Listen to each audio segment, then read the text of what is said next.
जय भीम जय गुरुदेव। स्पैशल गैसट के अज के एपीसोड में आप जी का बहुत बहुत स्वागत है और धन्यवाद ही है अज साडे नाल जुड़न लई। कई बारी घर च मेहमान आता है, तुसीं उह तों बहुत वाकफ नहीं होंदे। कदी तुसीं चाचा जी कहने, कदी उहनूं ताया जी कहने, कदी भाजी कहने, कदी तुसीं आओ जी। वो जिहड़ा आओ जी जां जिहड़ा सर जी कह के सत्कारना और खैर मकदम करना मेहमान का, जिहड़ी वो खुशबू आ, जिहड़ा वो सत्कार आ, जिहड़ा वो परिचय आ, उसदा जवाब नहीं। अज कुछ इहो जिही हालात तो सिचुएशन मेरी है, जिहड़े अज मेहमान साडे विहड़े आए हैं, कॉन्स्टिट्यूट के विहड़े विच जिहड़े मेहमान अज आए हैं, उन्हां दी शख्सियत नूं मैं कित्थों शुरू करां, ये मेरे बस तो बाहर की गल है। उन्हां दे बारे मैं बहुत कुछ सुनिया है, तुसीं भी बहुत कुछ सुनिया है। उन्हां दा नाम इन्ना प्यारा है, वो शख्सियत इन्नी प्यारी है, उन्हां दे हुनर इन्ने प्यारे हैं। यह गल नामुमकिन जी हो जाती भी कित्थों शुरू करिए, लेकिन आप गलबात जरूर करनी है। उन्हां दी अज दी मेहमानगी विच, उन्हां दी अज की साडे विहड़े विच आया जी कहण लई मैनूं इक्को ही शेर चेते आ रहा कि जिन्हां लफ्ज़ां नाल तेरा नाम लिखां, उन्हां लफ्ज़ां चों खुशबू आवे। अज साडे ये सत्कारयोग बहुत मन्ने परमन्ने शख्स, मेहमान, दोस्त, वीर, इन्हां कोलों आपां ओह जिहड़ी लफ्ज़ां चों खुशबू आउंदी है, जिथे इन्हां दा नाम लिखिया जांदा है, जिन्हां लफ्ज़ां नाल इन्हां दा नाम लिखिया जांदा है, इन्हां ने अज कांशी टीवी ते स्पैशल गैस्ट के शो दे विच वो खुशबू बखेरनी है, जिहड़ी कि तुहाडे तक पहुँचेगी। और तुसीं भी बहुत लुत्फ फरदोश होवोगे उन्हां लफ्ज़ां नूं सुन के, उन्हां दी गलबात सुन के, जिन्हां दा नाम है चरणजीत जोगी सी। चरणजीत जी जोगी जी, तुहाडा बहुत बहुत धन्नवाद कांशी टीवी ते। बहुत बहुत शुक्रिया जी। और सब तो पहला तो कांशी टीवी का देखण वालियां सारियां ही दर्शकों का मैं जिथे खैर मकदम करदा, नाल दी नाल धन्नवाद समुचे रूप दे विच कांशी टीवी की समुची प्रबंधकी बोर्ड का। और सब तो ज़्यादा मैं मशकूर हाँ, मगनून हाँ तुहाडा कि तुहाडे नाल अज मैं बैठा, बहुत कुछ तुहाडे कोलों सिखांगा भी। मैनूं बहुत बहुत वधिया लगा।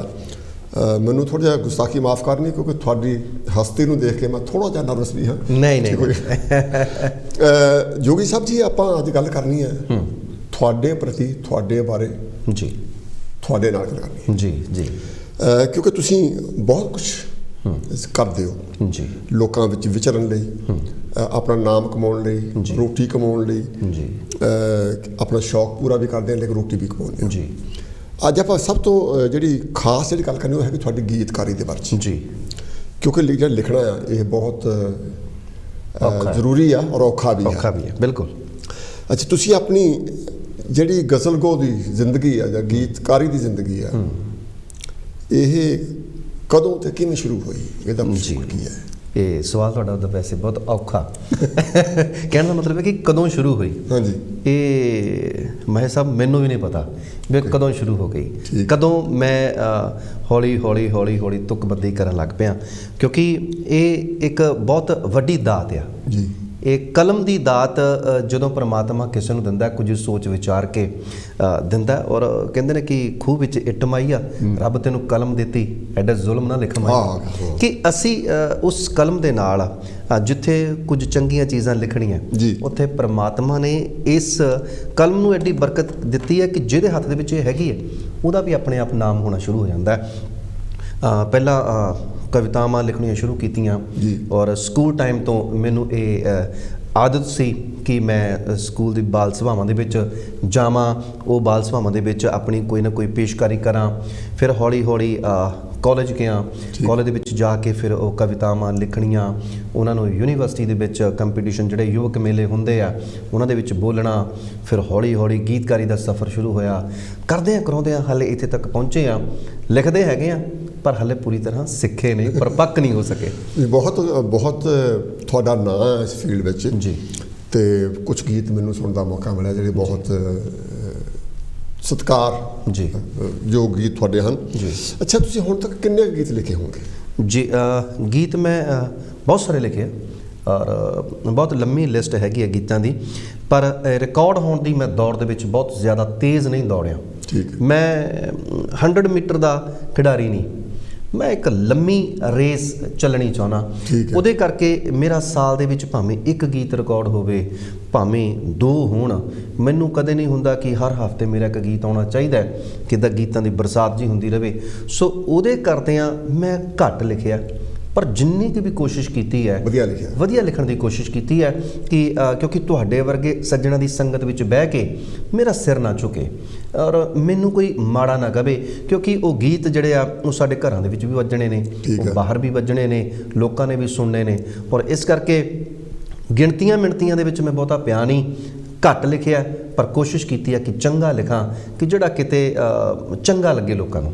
ਜੋਗੀ ਜੀ, ਆਪਾਂ ਗੀਤ ਲਿਖਣ ਦੀ ਜਾਂ ਗਜ਼ਲ ਲਿਖਣ ਦੀ ਗੱਲ ਕਰਦੇ ਹਾਂ ਜੀ, ਮੈਂ ਚਾਹਾਂਗਾ ਕਿ ਕੋਈ ਗੀਤ ਜਾਂ ਗਜ਼ਲ ਜਿਹੜੀ ਤੁਸੀਂ ਸ਼ੁਰੂਆਤ 'ਚ ਲਿਖੀ ਹੋਵੇ, ਤੁਹਾਡਾ ਸ਼ੁਰੂਆਤ ਵਿੱਚ ਚੇਤਾ ਹੋ ਜਾਵੇ। ਜੀ ਜੀ ਜੀ ਜੀ, ਔਰ ਸਾਨੂੰ ਤੁਹਾਡੀ ਜਿਹੜੀ ਵੰਨਗੀ ਉਹ ਵੀ ਮਿਲ ਜਾਵੇ। ਜ਼ਰੂਰ। ਮੈਂ ਇੱਥੇ ਜ਼ਿਕਰ ਕਰਨਾ ਚਾਹਾਂਗਾ ਕਿ ਗੀਤ ਜਿਹੜੇ ਆ ਇਹ ਲਿਖਣੇ ਜਿਹੜੇ ਆ ਇਹ ਜਿਵੇਂ ਤੁਸੀਂ ਸ਼ੁਰੂ ਦੇ ਵਿੱਚ ਹੀ ਕਹਿ ਦਿੱਤਾ ਸੀ ਕਿ ਬੜਾ ਔਖਾ ਕੰਮ ਆ, ਸੱਚਮੁੱਚ ਬੜਾ ਮਹੀਨ ਕੰਮ ਹੈ। ਔਰ ਇਸ ਕੰਮ ਨੂੰ ਅਸੀਂ ਬਹੁਤ ਪੂਰੀ ਤਨਦੇਹੀ ਦੇ ਨਾਲ ਜੇਕਰ ਕਰੀਏ ਤਾਂ ਸ਼ਾਇਦ ਹੀ ਇਹਨੂੰ ਆਪਾਂ ਪੂਰੀ ਤਰ੍ਹਾਂ ਦੇ ਨਾਲ ਨੇਪਰੇ ਚਾੜ ਦਈਏ, ਪਰ ਜੇਕਰ ਲਿਆਕਤ ਦੇ ਨਾਲ, ਸਮਝਦਾਰੀ ਦੇ ਨਾਲ ਤੁਹਾਡੇ ਵਰਗੇ ਚੰਗੇ ਲੋਕਾਂ ਦੀ ਸੰਗਤ ਵਿੱਚ ਰਹਿ ਕੇ ਕੋਸ਼ਿਸ਼ ਕਰਦੇ ਰਹੀਏ ਤਾਂ ਗੀਤ ਲਿਖੇ ਜਾਂਦੇ ਨੇ। ਮੈਂ ਗੀਤ ਕਿਉਂ ਲਿਖਦਾ ਕਿ ਜਦੋਂ ਕੋਈ ਵੰਗ ਵਰਗਾ ਸੁਪਨਾ ਟੁੱਟਦਾ ਤਾਂ ਮੈਂ ਗੀਤ ਲਿਖਾਂ, ਜਦੋਂ ਕੋਈ ਵੰਗ ਵਰਗਾ ਸੁਪਨਾ ਟੁੱਟਦਾ ਤਾਂ ਮੈਂ ਗੀਤ ਲਿਖਾਂ, ਜਦੋਂ ਕੋਈ ਹਿੱਕ ਨਾਲ ਲਗਾ ਕੇ ਲੁੱਟਦਾ ਤਾਂ ਮੈਂ ਗੀਤ ਲਿਖਾਂ।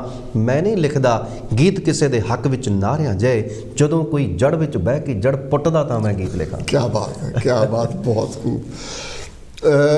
ਮੈਂ ਸੋਚ ਰਿਹਾ ਕਿ ਗੱਲ ਹੋਰ ਕਰੀਏ ਜਾਂ ਗੀਤ ਹੋਰ ਸੁਣੀਏ ਕਿ ਇੰਨੀ ਖੂਬਸੂਰਤ ਜਿਹੜੀ ਵੰਨਗੀ ਆ ਤੁਹਾਨੂੰ ਬਹੁਤ ਘੱਟ ਮਿਲੂਗੀ ਔਰ ਇੰਨੇ ਪਿਆਰੇ ਅੰਦਾਜ਼ ਵਿੱਚ ਪੇਸ਼ ਕਰਨੀ ਇਹ ਵੀ ਬਹੁਤ ਘੱਟ ਮਿਲਦੀ ਆ।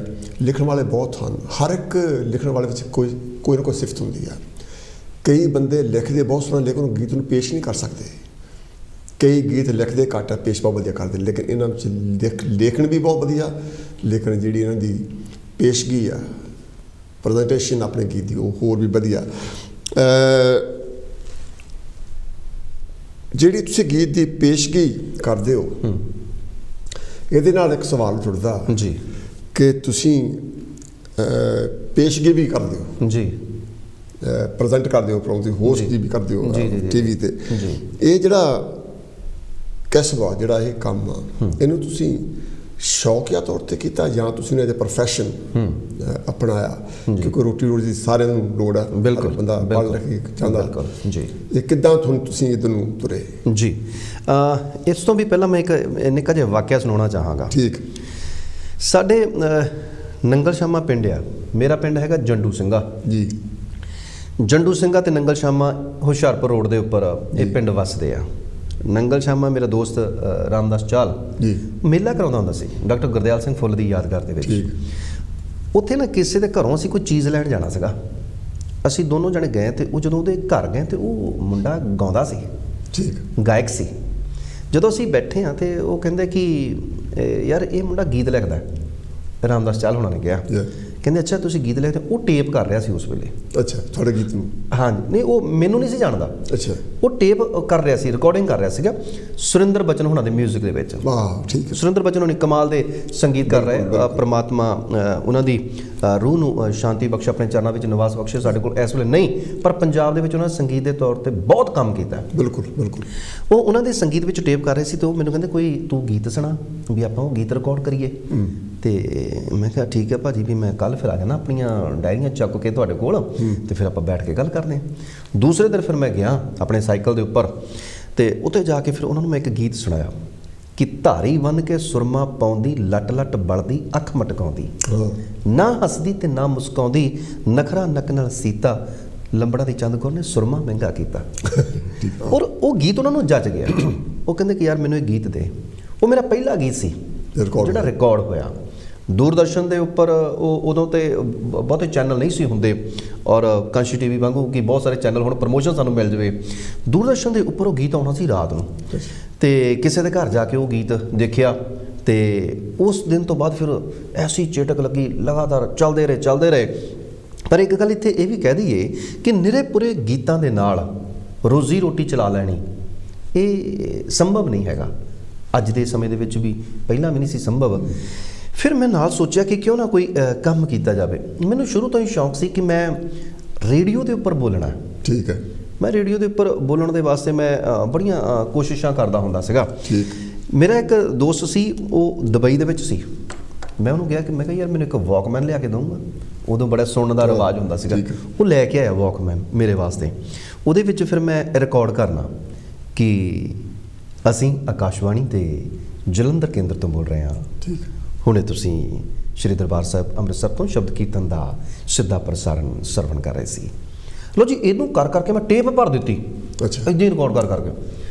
ਔਰ ਜਦੋਂ ਮੇਰਾ ਆਡੀਸ਼ਨ ਹੋਇਆ ਰੇਡੀਓ ਤੇ, ਇਹ ਪਹਿਲੀ ਸਤਰ ਇਹ ਸੀ, ਪਹਿਲੀ ਅਨਾਉਂਸਮੈਂਟ ਇਹ ਸੀ ਕਿ ਇਹ ਕਰਕੇ ਦਿਖਾਓ। ਮੈਂ ਕਿਹਾ ਇਹਦੇ ਵਿੱਚ ਤਾਂ ਆਪਾਂ ਪਹਿਲੇ ਬੜੇ ਤਿਆਰ ਆ। ਸੋ ਉੱਥੇ ਰੇਡੀਓ ਸਟੇਸ਼ਨ ਤੇ ਗਏ ਇੱਕ ਸ਼ੌਂਕੀਆ ਤੌਰ ਤੇ ਸੀ ਕਿ ਇਹ ਸ਼ੌਂਕ ਹੈ ਸਾਡਾ। ਪਰ ਜਦੋਂ ਫਿਰ ਰੇਡੀਓ ਸਟੇਸ਼ਨ ਤੋਂ ਨਾਲ ਚੈੱਕ ਮਿਲਣ ਲੱਗ ਪਏ, ਹੌਲੀ ਕਿਹਾ ਕਿ ਨਹੀਂ ਯਾਰ, ਇਹ ਸ਼ੌਂਕ ਵੀ ਹੈ, ਇਹ ਨਾਲ ਦੀ ਨਾਲ ਕੰਮ ਵੀ ਹੋ ਸਕਦਾ ਹੈ। ਫਿਰ ਇਹ ਦੋਨੋਂ ਚੀਜ਼ਾਂ ਮਿਕਸ ਹੋ ਗਈਆਂ। ਸ਼ੌਂਕ ਜਦੋਂ ਤੁਹਾਡਾ ਕਿੱਤਾ ਬਣ ਜਾਵੇ, ਸ਼ੌਂਕ ਜਦੋਂ ਤੁਹਾਡਾ ਢਿੱਡ ਭਰਨ ਲੱਗ ਪਵੇ, ਫਿਰ ਸੋਨੇ ਤੇ ਸੁਹਾਗੇ ਵਾਲੀ ਗੱਲ ਹੁੰਦੀ ਹੈ।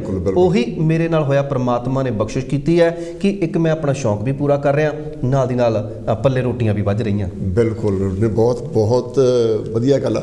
ਅੱਛਾ ਚਰਨਜੀਤ ਜੋਗੀ ਜੀ, ਤੁਸੀਂ ਗੱਲ ਰਿਕਾਰਡਿੰਗ ਦੀ ਕੀਤੀ ਜੀ, ਗੀਤ ਦੀ ਰਿਕਾਰਡ ਦੀ ਗੱਲ ਕੀਤੀ, ਤੁਸੀਂ ਆਪਣੀ ਟੇਪ ਦੀ ਗੱਲ ਕੀਤੀ, ਕਿੱਦਾਂ ਤੁਸੀਂ ਰੇਡੀਓ ਤੇ ਪਹੁੰਚੇ ਜੀ। ਤੁਸੀਂ ਹੁਣ ਤੱਕ ਕਿੰਨੇ ਕੁ ਗੀਤ ਤੁਹਾਡੇ ਰਿਕਾਰਡ ਹੋਏ ਹੋਣਗੇ? ਇਹ ਰਿਕਾਰਡ ਮੇਰੇ ਕਾਫੀ ਹੋ ਚੁੱਕੇ ਆ ਗੀਤ। ਲਗਭਗ ਜੇਕਰ ਆਪਾਂ ਗਿਣਤੀ ਕਰੀਏ ਤੇ 60-70 ਤੋਂ ਵਧੇਰੇ ਗੀਤ ਜਿਹੜੇ ਆ ਉਹ ਮੈਂ ਰਿਕਾਰਡ ਕਰਵਾ ਚੁੱਕਾ। ਮੈਂ ਜਿਵੇਂ ਤੁਹਾਨੂੰ ਪਹਿਲਾਂ ਵੀ ਆਪਾਂ ਗੱਲ ਕਰ ਚੁੱਕੇ ਕਿ ਅਸੀਂ ਦੌੜ ਦੇ ਵਿੱਚ ਨਹੀਂ ਹੈਗੇ, ਕਿ ਅਸੀਂ 100 ਮੀਟਰ ਦੀ ਦੌੜ ਨਹੀਂ ਆ ਕਿ ਇੱਕ ਮਹੀਨੇ ਦੇ ਵਿੱਚ ਹੀ ਅਸੀਂ 50-60 ਗਾਣੇ ਰਿਕਾਰਡ ਕਰਵਾਉਣੇ। ਬਿਲਕੁਲ ਨਹੀਂ। 60-70 ਗੀਤ ਰਿਕਾਰਡ ਹੋਏ ਹੋਣਗੇ, ਔਰ ਉਹਨਾਂ 60-70 ਦੇ ਗੀਤਾਂ ਦੇ ਬਾਰੇ ਹੀ ਲੋਕ ਜਾਣਦੇ ਹੋਣਗੇ। ਇਹ ਵੀ ਮੇਰੇ ਲਈ ਬੜੀ ਮਾਣ ਵਾਲੀ ਗੱਲ ਹੈ। ਇਹ ਮੇਰਾ ਅਗਲਾ ਸਵਾਲ ਸੀਗਾ ਵੀ ਕਿਹੜੇ। ਹਾਂ, ਉਹਦੇ ਵਿੱਚ ਮੈਂ ਤੁਹਾਨੂੰ ਦੱਸਣਾ ਚਾਹੁੰਦਾ ਕਿ ਮੇਰੇ ਗੀਤਾਂ ਦੇ ਵਿੱਚ ਬਹੁਤ ਸਾਰੇ ਕਲਾਕਾਰ ਜਿਨ੍ਹਾਂ ਨੇ ਇਹ ਗੀਤ ਗਾਏ ਹੋਏ ਆ, ਸਾਰੇ ਲੋਕ, ਬਹੁਤ ਸਾਰੇ ਮੇਰੇ ਸੱਜਣ ਮਿੱਤਰ ਪਿਆਰੇ ਜਾਣਦੇ ਹੋਣਗੇ ਕਿ ਰਾਏ ਜੁਝਾਰ ਜੀ, ਜੱਸੀ ਸੋਲ, ਗੁਲਜ਼ਾਰ ਲਾਹੌਰੀਆ, ਔਰ ਕੀ ਕਹਿੰਦੇ ਹੁੰਦੇ ਆ ਜਸਪਿੰਦਰ ਨਰੂਲਾ, ਅਮਨ ਰਿਆੜ, ਸੰਗਰਾਮ, ਫਿਰ ਤੇਜਿੰਦਰ ਤੇਜੀ, ਫਿਰ ਮੇਸ਼ੀ ਬੰਗੜ, ਜਿਨ੍ਹਾਂ ਨੇ ਸਭ ਤੋਂ ਪਹਿਲਾਂ ਮੇਰਾ ਗਾਣਾ ਗਾਇਆ। ਠੀਕ ਹੈ, ਉਹਨਾਂ ਨੂੰ ਮੈਂ ਕਦੇ ਭੁੱਲ ਨਹੀਂ ਸਕਦਾ। ਔਰ ਉਸ ਤੋਂ ਬਾਅਦ ਸਰਬਜੀਤ ਸਾਹਿਬ, ਔਰ ਬਹੁਤ ਸਾਰੇ ਕਲਾਕਾਰ, ਦਲਵਿੰਦਰ ਦਿਆਲਪੁਰੀ, ਹੈ ਨਾ ਜੀ, ਬਹੁਤ ਸਾਰੇ ਕਲਾਕਾਰਾਂ ਨੇ ਗੀਤ ਗਾਏ ਆ। ਕਈਆਂ ਦੇ ਮੈਂ ਮਾਫੀ ਚਾਹੁੰਦਾ, ਮੈਂ ਨਾਮ ਜੇ ਭੁੱਲ ਵੀ ਗਿਆ ਹੋਵਾਂ। ਤੇ ਬਹੁਤ ਸਾਰੇ ਕਲਾਕਾਰਾਂ ਨੇ ਗੀਤ ਜਿਹੜੇ ਗਾਏ ਆ, ਚੰਗੇ ਗਾਣੇ ਇਹਨਾਂ ਸਾਰਿਆਂ ਨੇ ਗਾਏ ਆ। ਔਰ ਮੈਨੂੰ ਬੜੀ ਇਸ ਗੱਲ ਦਾ ਮਾਣ ਆ ਕਿ ਇਹ ਵੀ ਮੈਨੂੰ ਚੰਗੇ ਟੱਕਰੇ ਜੀ। ਮੈਂ ਵੀ ਮਾੜੀ ਮੋਟੀ ਕੋਸ਼ਿਸ਼ ਕੀਤੀ ਕਿ ਕੁਝ ਚੰਗਾ ਲਿਖਾਂ, ਤੇ ਉਹਨਾਂ ਕਰਕੇ ਫਿਰ ਲੋਕਾਂ ਦੇ ਵਿੱਚ ਪਤਾ ਲੱਗਣ ਲੱਗ ਪਿਆ ਕਿ ਯਾਰ ਇੱਕ ਕੋਈ ਜੰਡੂ ਸਿੰਘੇ ਦਾ ਮੁੰਡਾ ਹੈਗਾ, ਜੋਗੀ ਜੰਡੂ ਸਿੰਘੇ, ਬੜਾ ਉਹ ਗੀਤ ਲਿਖਦਾ ਹੈ। ਨਹੀਂ, ਬਹੁਤ ਵਧੀਆ। ਮੈਂ ਬਹੁਤ ਇੰਪ੍ਰੈਸ ਹਾਂ ਤੁਹਾਡੀ ਜਿਹੜੀ ਗੀਤਕਾਰੀ ਹੈਗੀ ਆ। ਤੁਸੀਂ ਕੀ ਗਜ਼ਲ ਵੀ ਲਿਖਦੇ ਜਾਂ ਗੀਤਕਾਰੀ ਤੱਕ ਹੀ ਸੀਮਤ ਰੱਖਿਆ ਆਪਣੇ?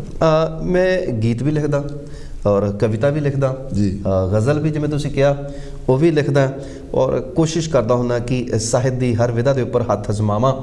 ਔਰ ਜੇਕਰ ਗਜ਼ਲ ਦੀ ਗੱਲ ਕੀਤੀ ਆ, ਤੁਹਾਨੂੰ ਮੈਂ ਇੱਕ ਗਜ਼ਲ ਦੇ ਸ਼ੇਰ ਸੁਣਾਉਣੇ ਚਾਹੁੰਦਾ, ਕਿਉਂਕਿ ਮੈਂ ਕੋਈ ਇਸ ਤਰ੍ਹਾਂ ਦਾ ਨਹੀਂ ਹੈਗਾ ਕਿ ਮੈਂ ਕੋਈ ਸੋਚ ਕੇ ਸਮਝ ਕੇ ਲਿਖਣਾ, ਕੁਦਰਤੀ ਜੋ ਹੋ ਜਾਵੇ। ਕਹਿੰਦੇ ਕਿ ਮੁਰਦਿਆਂ ਦੇ ਸ਼ਹਿਰ ਅੰਦਰ ਜ਼ਿੰਦਾ ਜ਼ਮੀਰ ਵਾਲੇ ਇਨਸਾਨਾਂ ਦੀ ਲੋੜ ਨਹੀਂ। ਮੁਰਦਿਆਂ ਦੇ ਸ਼ਹਿਰ ਅੰਦਰ ਜ਼ਿੰਦਾ ਜ਼ਮੀਰ ਵਾਲੇ ਇਨਸਾਨਾਂ ਦੀ ਲੋੜ ਨਹੀਂ। ਮਖੌਟਿਆਂ 'ਚ ਕੈਦ ਕਾਲਾ ਪਾਣੀ ਹੰਡਾਉਂਦੀਆਂ ਜ਼ੁਬਾਨਾਂ ਦੀ ਲੋੜ ਨਹੀਂ। ਇਹ ਰਿਸ਼ਤੇ ਨਾਤੇ ਪਿਆਰ ਮੁਹੱਬਤ ਇਹ ਨਾਜ਼ੁਕ ਤਿਤਲੀਆਂ ਨੇ। ਇਹ ਰਿਸ਼ਤੇ ਨਾਤੇ ਪਿਆਰ ਮੁਹੱਬਤ ਇਹ ਨਾਜ਼ੁਕ ਤਿਤਲੀਆਂ ਨੇ। ਇਹਨਾਂ ਨੂੰ ਮਾਰਨ ਤੇ ਕੱਟਣ ਦੇ ਲਈ ਕਿਰਪਾਨਾਂ ਦੀ ਲੋੜ ਨਹੀਂ। ਕੀ ਬਾਤ ਹੈ, ਬਹੁਤ ਖੂਬ। ਮੈਂ ਕਮਜ਼ੋਰ ਬੇਵਸ ਤੇ ਲਾਚਾਰ ਸਹੀ, ਮੈਂ ਕਮਜ਼ੋਰ ਬੇਵਸ ਤੇ ਲਾਚਾਰ ਸਹੀ, ਪਰ ਇਤਨਾ ਸਮਝ ਲਿਓ ਯਾਰੋ, ਕਦੇ ਕਦੇ ਪਾਣੀ ਉਤਾਂ ਵੱਲ ਵੀ ਚੜ੍ਹਦਾ ਹੈ, ਕਦੇ ਕਦੇ ਪਾਣੀ ਉਤਾਂ ਵੱਲ ਵੀ ਚੜ੍ਹਦਾ ਹੈ। ਹਰ ਵੇਲੇ ਇਹਨੂੰ ਢਲਾਨਾਂ ਦੀ ਲੋੜ ਨਹੀਂ। ਬਿਲਕੁਲ ਮੁਰਦਿਆਂ ਦੇ ਸ਼ਹਿਰ ਅੰਦਰ ਜ਼ਿੰਦਾ ਜ਼ਮੀਰ ਵਾਲੇ ਇਨਸਾਨਾਂ ਦੀ ਲੋੜ ਨਹੀਂ। ਔਰ ਇੱਕ ਇਹਦਾ ਬੜਾ ਹੀ ਖੂਬਸੂਰਤ ਸ਼ੇਅਰ ਦੇਖਿਓ ਤੁਸੀਂ ਕਿ ਪੁੱਤ ਤਾਂ ਆਖ ਦਿੰਦੇ ਨੇ, ਪੁੱਤ ਤਾਂ ਆਖ ਦਿੰਦੇ ਨੇ, ਪੁੱਤ ਤਾਂ ਆਖ ਦਿੰਦੇ ਨੇ ਕਿ ਸਾਨੂੰ ਮਾਵਾਂ ਦੀ ਲੋੜ ਨਹੀਂ, ਪੁੱਤ ਤਾਂ ਆਖ ਦਿੰਦੇ ਨੇ ਕਿ ਸਾਨੂੰ ਮਾਵਾਂ ਦੀ ਲੋੜ ਨਹੀਂ, ਪਰ ਮਾਂ ਕਿਵੇਂ ਆਖੇ ਮੈਨੂੰ ਸੰਤਾਨਾਂ ਦੀ ਲੋੜ ਨਹੀਂ। ਪਰ ਮਾਂ ਕਿਵੇਂ ਆਖੇ ਮੈਨੂੰ ਸੰਤਾਨਾਂ ਦੀ ਲੋੜ ਨਹੀਂ। ਬਹੁਤ ਖੂਬਸੂਰਤ। ਜਿੱਦਾਂ ਮੈਂ ਪਹਿਲਾਂ ਗੱਲ ਕੀਤੀ ਸੀ ਕਿ ਬਈ ਕਈ ਵਾਰੀ ਇੱਦਾਂ ਹੁੰਦੀ ਆ, ਬੰਦਾ ਸੋਚਦਾ ਕਿ ਬਈ ਗੱਲ ਕਰੀਏ ਜਾਂ ਗੀਤ ਸੁਣੀਏ ਜਾਂ ਗਜ਼ਲ ਸੁਣੀਏ। ਮੇਰੀ ਵੀ ਸਥਿਤੀ ਇਹ ਹੈ ਕਿ ਜਿੰਨੀ ਖੂਬਸੂਰਤੀ ਇਹਨਾਂ ਨੇ ਗਜ਼ਲ ਵਿੱਚ ਬਿਆਨ ਕੀਤੀ ਆ, ਜਿੰਨੀ ਗਜ਼ਲ ਖੂਬਸੂਰਤ ਆ ਉਨੀ ਇਹਨਾਂ ਦੀ ਬਿਆਨਗੀ ਵੀ ਖੂਬਸੂਰਤ ਹੈ। ਦਿਲ ਕਰਦਾ ਕਿ ਸੁਣੀ ਜਾਈਏ। ਆਪਾਂ ਕੋਸ਼ਿਸ਼ ਕਰਾਂਗੇ ਅੱਜ ਦੀ ਇਸ ਮਹਿਫਲ ਤੋਂ ਬਾਅਦ ਸਪੈਸ਼ਲ ਗੈਸਟ ਤੋਂ ਬਾਅਦ ਇਹਨਾਂ ਦੇ ਨਾਲ ਇੱਕ ਅੱਧਾ ਪ੍ਰੋਗਰਾਮ ਹੋਰ ਰਿਕਾਰਡ ਕਰਾਂਗੇ ਜਿਹਨੂੰ ਖੁੱਲ੍ਹ ਕੇ। ਅੱਜ ਤਾਂ ਇਹ ਵੈਸੇ ਗੱਲ ਕਰਨੀ ਆਏ, ਲੇਕਿਨ ਜੋ ਵੀ ਇਹ ਸੁਣਾ ਰਹੇ ਨੇ ਇਹ ਮੂੰਹ ਜ਼ਬਾਨੀ ਸੁਣਾ ਰਹੇ, ਕੋਈ ਲਿਖ ਕੇ ਨਹੀਂ ਲੈ ਕੇ ਆਏ। ਅੱਛਾ, ਜਿਹੜਾ ਲਿਖਣ ਦਾ ਕਸਬਾ, ਜਿਹੜਾ ਇਹ ਕਿੱਤਾ, ਇਹਦੇ ਲਈ ਪੜ੍ਹਨਾ ਬਹੁਤ ਜ਼ਰੂਰੀ ਹੈ। ਜ਼ਰੂਰੀ ਨਹੀਂ ਹਰ ਪੜ੍ਹਿਆ ਲਿਖਿਆ ਬੰਦਾ ਲਿਖਦਾ ਹੋਵੇ, ਪਰ ਇਹ ਜ਼ਰੂਰੀ ਹੈ ਕਿ ਹਰ ਲਿਖਣ ਵਾਲਾ ਪੜ੍ਹਦਾ ਜ਼ਰੂਰ ਹੈ। ਆਓ ਤੁਹਾਨੂੰ ਨਾਲ ਲੈ ਕੇ ਜੋਗੀ ਤੋਂ ਪੁੱਛਦੇ ਹਾਂ, ਕਿਉਂਕਿ ਵਧੀਆ ਲਿਖਣ ਲਈ ਵਧੀਆ ਪੜ੍ਹਨਾ ਬਹੁਤ ਜ਼ਰੂਰੀ ਹੈ। ਚਰਨਜੀਤ ਜੋਗੀ ਜੀ ਕਿਹੋ ਜਿਹੇ ਲੇਖਕਾਂ ਨੂੰ ਪੜ੍ਹਦੇ ਆ ਤੇ ਉਹਨਾਂ ਕੋਲੋਂ ਮੁਤਅਸਰ ਹੁੰਦੇ ਆ? ਜੋਗੀ ਜੀ ਤੁਸੀਂ ਕਿਹਨੂੰ ਪੜ੍ਹਦੇ? ਦੇਖੋ, ਮੈਂ ਜੇਕਰ ਕਿਸੇ ਦਾ ਐਕਸਕਿਊਜ਼ ਪਹਿਲਾਂ ਤਾਂ ਇਹ ਤੁਸੀਂ ਇਸ ਗੱਲ ਨਾਲ ਸਹਿਮਤ ਆ ਕਿ ਲਿਖਣ ਲਈ ਪੜ੍ਹਨਾ ਬਹੁਤ ਜ਼ਰੂਰੀ ਹੈ? ਮੈਂ ਕਹਾਂ ਜੀ ਮੈਂ 200 400 500 1000% ਤੁਹਾਡੇ ਨਾਲ ਸਹਿਮਤ ਆ। ਕਿਉਂਕਿ ਇਹ ਜਿਹੜੀ ਚੀਜ਼ ਆ, ਪੜ੍ਹਾਈ ਜਿਹੜੀ ਆ, ਜਿਸ ਸ਼ਖਸ ਦੇ ਵਿੱਚੋਂ, ਜਿਸ ਬੰਦੇ ਦੇ ਅੰਦਰੋਂ ਪੜ੍ਹਾਈ ਖਤਮ ਹੋ ਗਈ ਜੀ, ਉਹ ਬੰਦਾ ਉੱਥੇ ਹੀ ਠਹਿਰ ਜਾਏਗਾ। ਔਰ ਠਹਿਰੇ ਹੋਏ ਪਾਣੀ ਤੇ ਠਹਿਰੀਆਂ ਹੋਈਆਂ ਸ਼ਖਸੀਅਤਾਂ, ਰੂਹਾਂ ਜਿਹੜੀਆਂ ਉਹ ਕਿਸੇ ਕੰਮ ਦੀਆਂ ਨਹੀਂ ਰਹਿੰਦੀਆਂ।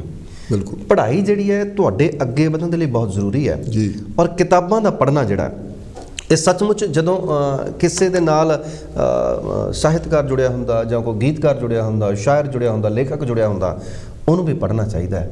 ਕਿਉਂਕਿ ਬਹੁਤਾ ਲਿਖਣ ਦੇ ਨਾਲੋਂ ਬਹੁਤਾ ਜਿਹੜਾ ਬੰਦਾ ਪੜ੍ਹ ਜਾਵੇ ਉਹ ਚੰਗਾ ਰਹਿੰਦਾ।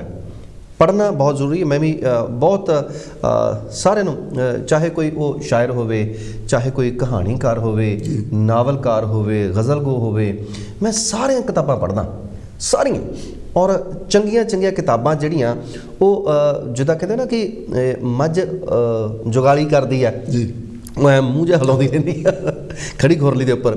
ਇਹ ਜੁਗਾਲੀ ਤਾਂ ਹੀ ਕਰਾਂਗੇ ਜੇਕਰ ਅਸੀਂ ਪੱਠੇ ਖਾਵਾਂਗੇ। ਬਿਲਕੁਲ, ਹਾਂ। ਤੇ ਜੇਕਰ ਅਸੀਂ ਪੜ੍ਹਾਂਗੇ ਹੀ ਨਹੀਂ, ਤੇ ਜੇਕਰ ਸਾਡੇ ਕੋਲ ਕਿਤਾਬਾਂ, ਜੇਕਰ ਸਾਡੇ ਕੋਲ ਸਾਹਿਤ ਦਾ ਖਜ਼ਾਨਾ ਹੀ ਨਹੀਂ ਹੋਏਗਾ, ਅਸੀਂ ਪੜ੍ਹਾਂਗੇ ਨਾ, ਤੇ ਅਸੀਂ ਲਿਖਾਂਗੇ ਕੀ? ਕਾਗਜ਼ ਦੇ ਉੱਪਰ ਇੱਕ ਅੱਖਰ ਝਰੀਟਣਾ ਹੋਵੇ ਤੇ ਘੱਟੋ ਘੱਟ 1-2 ਕਿਤਾਬਾਂ ਪੜ੍ਹਨੀਆਂ ਚਾਹੀਦੀਆਂ।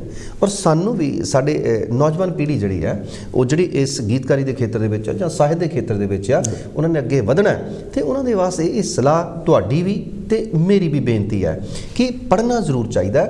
ਸਾਡੇ ਘਰਾਂ ਦੇ ਵਿੱਚ ਦੇਖੋ, ਹੋਰ ਕੋਈ ਚੀਜ਼ ਹੋਵੇ ਜਾਂ ਨਾ ਹੋਵੇ, ਘੱਟੋ ਘੱਟ ਇੱਕ ਕਿਤਾਬ ਜਿਹੜੀ ਆ ਉਹ ਜ਼ਰੂਰ ਹੋਣੀ ਚਾਹੀਦੀ ਹੈ। ਤੁਹਾਡਾ ਬੱਚਾ ਕਿਤਾਬਾਂ ਦੇ ਨਾਲ ਖੇਡੇ, ਤੁਸੀਂ ਆਪ ਕਿਤਾਬਾਂ ਹਿੱਕ ਤੇ ਰੱਖ ਕੇ ਸੌਂ ਜਾਓ। ਇਹ ਡਾਕਟਰ ਵੀ ਕਹਿੰਦੇ ਆ, ਕਹਿੰਦੇ ਜੇਕਰ ਤੁਹਾਨੂੰ ਰਾਤ ਨੂੰ ਨੀਂਦ ਨਹੀਂ ਆਉਂਦੀ, ਤੁਸੀਂ ਕਿਤਾਬ ਪੜ੍ਹੋ। ਕਿਤਾਬ ਪੜ੍ਹਦਿਆਂ ਤੁਸੀਂ ਨੀਂਦ ਆ ਜਾਂਦੀ, ਤੁਹਾਨੂੰ ਨੀਂਦ ਦੀਆਂ ਗੋਲੀਆਂ ਛੁਡਾ ਸਕਦੀ ਹੈ ਤੇ ਤੁਹਾਨੂੰ ਦੇਖੋ ਕਿੰਨਾ ਵਧੀਆ ਅੱਗੇ ਲੈ ਕੇ ਜਾ ਸਕਦੀ। ਸੋ ਕਿਤਾਬਾਂ ਸਾਡੇ ਘਰਾਂ ਦਾ ਸ਼ਿੰਗਾਰ ਹੋਣੀਆਂ ਚਾਹੀਦੀਆਂ। ਅਸੀਂ ਬਹੁਤ ਮਹਿੰਗੀਆਂ ਮਹਿੰਗੀਆਂ ਚੀਜ਼ਾਂ ਲਿਆ ਕੇ ਆਪਣੇ ਘਰਾਂ ਦੇ ਵਿੱਚ ਰੱਖ ਲੈਂਦੇ ਹਾਂ, ਪਰ ਕਿਤਾਬਾਂ ਬਾਰੇ ਅਸੀਂ ਥੋੜ੍ਹੀ ਜਿਹੀ ਕੀ ਕਹਿੰਦੇ ਆ, ਕਚੀਚੀ ਵੱਟ ਜਾਂਦੇ ਹਾਂ। ਇਹ ਕਿਤਾਬਾਂ ਪੜ੍ਹਨੀਆਂ ਔਰ ਪੜ੍ਹ ਕੇ ਉਹਨਾਂ ਦੇ ਵਿੱਚੋਂ ਅੱਗੇ ਕੁਝ ਚੀਜ਼ਾਂ ਲੈ ਕੇ ਅੱਗੇ ਵਧਣਾ। ਕਿਉਂਕਿ ਵਿਦਿਆ ਉਹ ਕੀ ਕਹਿੰਦੇ ਨੇ, ਵਿਚਾਰੀ ਤਾਂ ਪਰ ਉਪਕਾਰੀ। ਇਹ ਪੜ੍ਹ ਕੇ ਸਾਨੂੰ ਵਿਚਾਰਨੀ ਵੀ ਪੈਗੀ, ਅਮਲ ਦੇ ਵਿੱਚ ਵੀ ਲਿਆਉਣੀ ਪੈਗੀ। ਸੋ ਇਸੇ ਕਰਕੇ ਸਾਨੂੰ ਇਹ ਕਿਤਾਬਾਂ ਬਹੁਤ ਲਾਜ਼ਮੀ ਨੇ, ਪੜ੍ਹਨੀਆਂ ਚਾਹੀਦੀਆਂ। ਮੈਂ ਵੀ ਪੜ੍ਹਦਾ, ਮੇਰੇ ਘਰ ਵੀ ਆਪਣੀ ਛੋਟੀ ਜਿਹੀ ਸਮਰੱਥਾ ਦੇ ਮੁਤਾਬਕ ਜਿੰਨੀ ਲਾਇਬ੍ਰੇਰੀ ਹੈਗੀ ਹੈ ਉਹਦੇ ਵਿੱਚ ਵੀ ਕਿਤਾਬਾਂ ਪਈਆਂ ਹੈਗੀਆਂ। ਔਰ ਜਦੋਂ ਕਿਤੇ ਮੈਂ ਵਿਹਲਾ ਹੋਵਾਂ ਔਰ ਉਦੋਂ ਮੈਂ ਕਿਤਾਬ ਜ਼ਰੂਰ ਪੜ੍ਹਦਾ। ਔਰ ਇੱਕ ਮੇਰਾ ਇਹ ਵੀ ਹੈ ਕਿ ਇਸ ਵਕਤ ਜਦੋਂ ਮੈਂ ਆਇਆ ਇੰਗਲੈਂਡ ਆਪਣੇ ਪਿੰਡੋਂ, ਮੈਂ ਏਅਰਪੋਰਟ 'ਤੇ ਆ ਕੇ ਬਹੁਤ ਪਛਤਾਇਆ। ਮੈਂ ਬੜਾ ਪਰੇਸ਼ਾਨ ਹੋ ਗਿਆ ਕਿ ਯਾਰ ਪਹਿਲੀ ਵਾਰ ਗਲਤੀ ਹੋ ਗਈ ਜ਼ਿੰਦਗੀ ਦੇ ਵਿੱਚ ਕਿ ਮੇਰੇ ਕੋਲੋਂ ਕੋਈ ਕਿਤਾਬ ਨਹੀਂ ਲਿਆ ਹੋਈ। ਮੈਂ ਅਕਸਰ, ਮੇਰਾ ਇਹ ਹੈ ਕਿ ਮੈਂ ਸਫ਼ਰ ਦੇ ਦੌਰਾਨ ਕਿਤਾਬ ਪੜ੍ਹਨੀ ਚਾਹੁੰਦਾ ਹੁੰਦਾ, ਪਰ ਹੁਣ ਉਹ ਮੇਰਾ ਪਛਤਾਵਾ ਹਟ ਗਿਆ ਕਿਉਂਕਿ ਮੇਰਾ ਇੱਕ ਮਿੱਤਰ ਆ ਰਮਨ ਸੰਘਾ, ਜਦੋਂ ਮੈਂ ਵਾਪਸ ਹੁਣ ਜਾਣਾ ਆ ਤੇ ਮੈਨੂੰ ਉਹਨੇ 2 ਕਿਤਾਬਾਂ ਦਿੱਤੀਆਂ ਔਰ ਮੇਰੀ ਉਹ ਰੂਹ ਦੀ ਖੁਰਾਕ ਪੂਰੀ ਹੋ ਗਈ। ਹੁਣ ਜਾਂਦਾ ਹੋਇਆ ਮੈਂ ਉਹ ਪੜ੍ਹ ਜਾਊਂਗਾ। ਇਹ ਬਹੁਤ ਖੂਬਸੂਰਤ। ਮੈਨੂੰ ਇੱਕ ਗੱਲ, 2 ਗੱਲਾਂ ਮੈਂ ਪੁੱਛਣੀਆਂ ਜਿਹੜੀਆਂ ਕਿ ਮੈਂ ਰਿਕਾਰਡ ਪਹਿਲਾਂ ਲਿਖੀਆਂ ਨਹੀਂ, ਵੈਸੇ ਮੇਰੇ ਮਨ 'ਚ ਆਈਆਂ। ਜੀ ਜ਼ਰੂਰ। ਇੱਕ ਕਿਤਾਬ ਲਿਖੀ ਸੀ ਚਰਨਦਾਸ ਨਿਰਧਨ ਨੇ 1962 ਜਾਂ 63 ਵਿੱਚ। ਉਹਨਾਂ ਨੇ ਮਜ਼ਦੂਰੀ ਕਰਕੇ ਅਖਬਾਰ 'ਚ ਇਸ਼ਤਿਹਾਰ ਦਿੱਤਾ।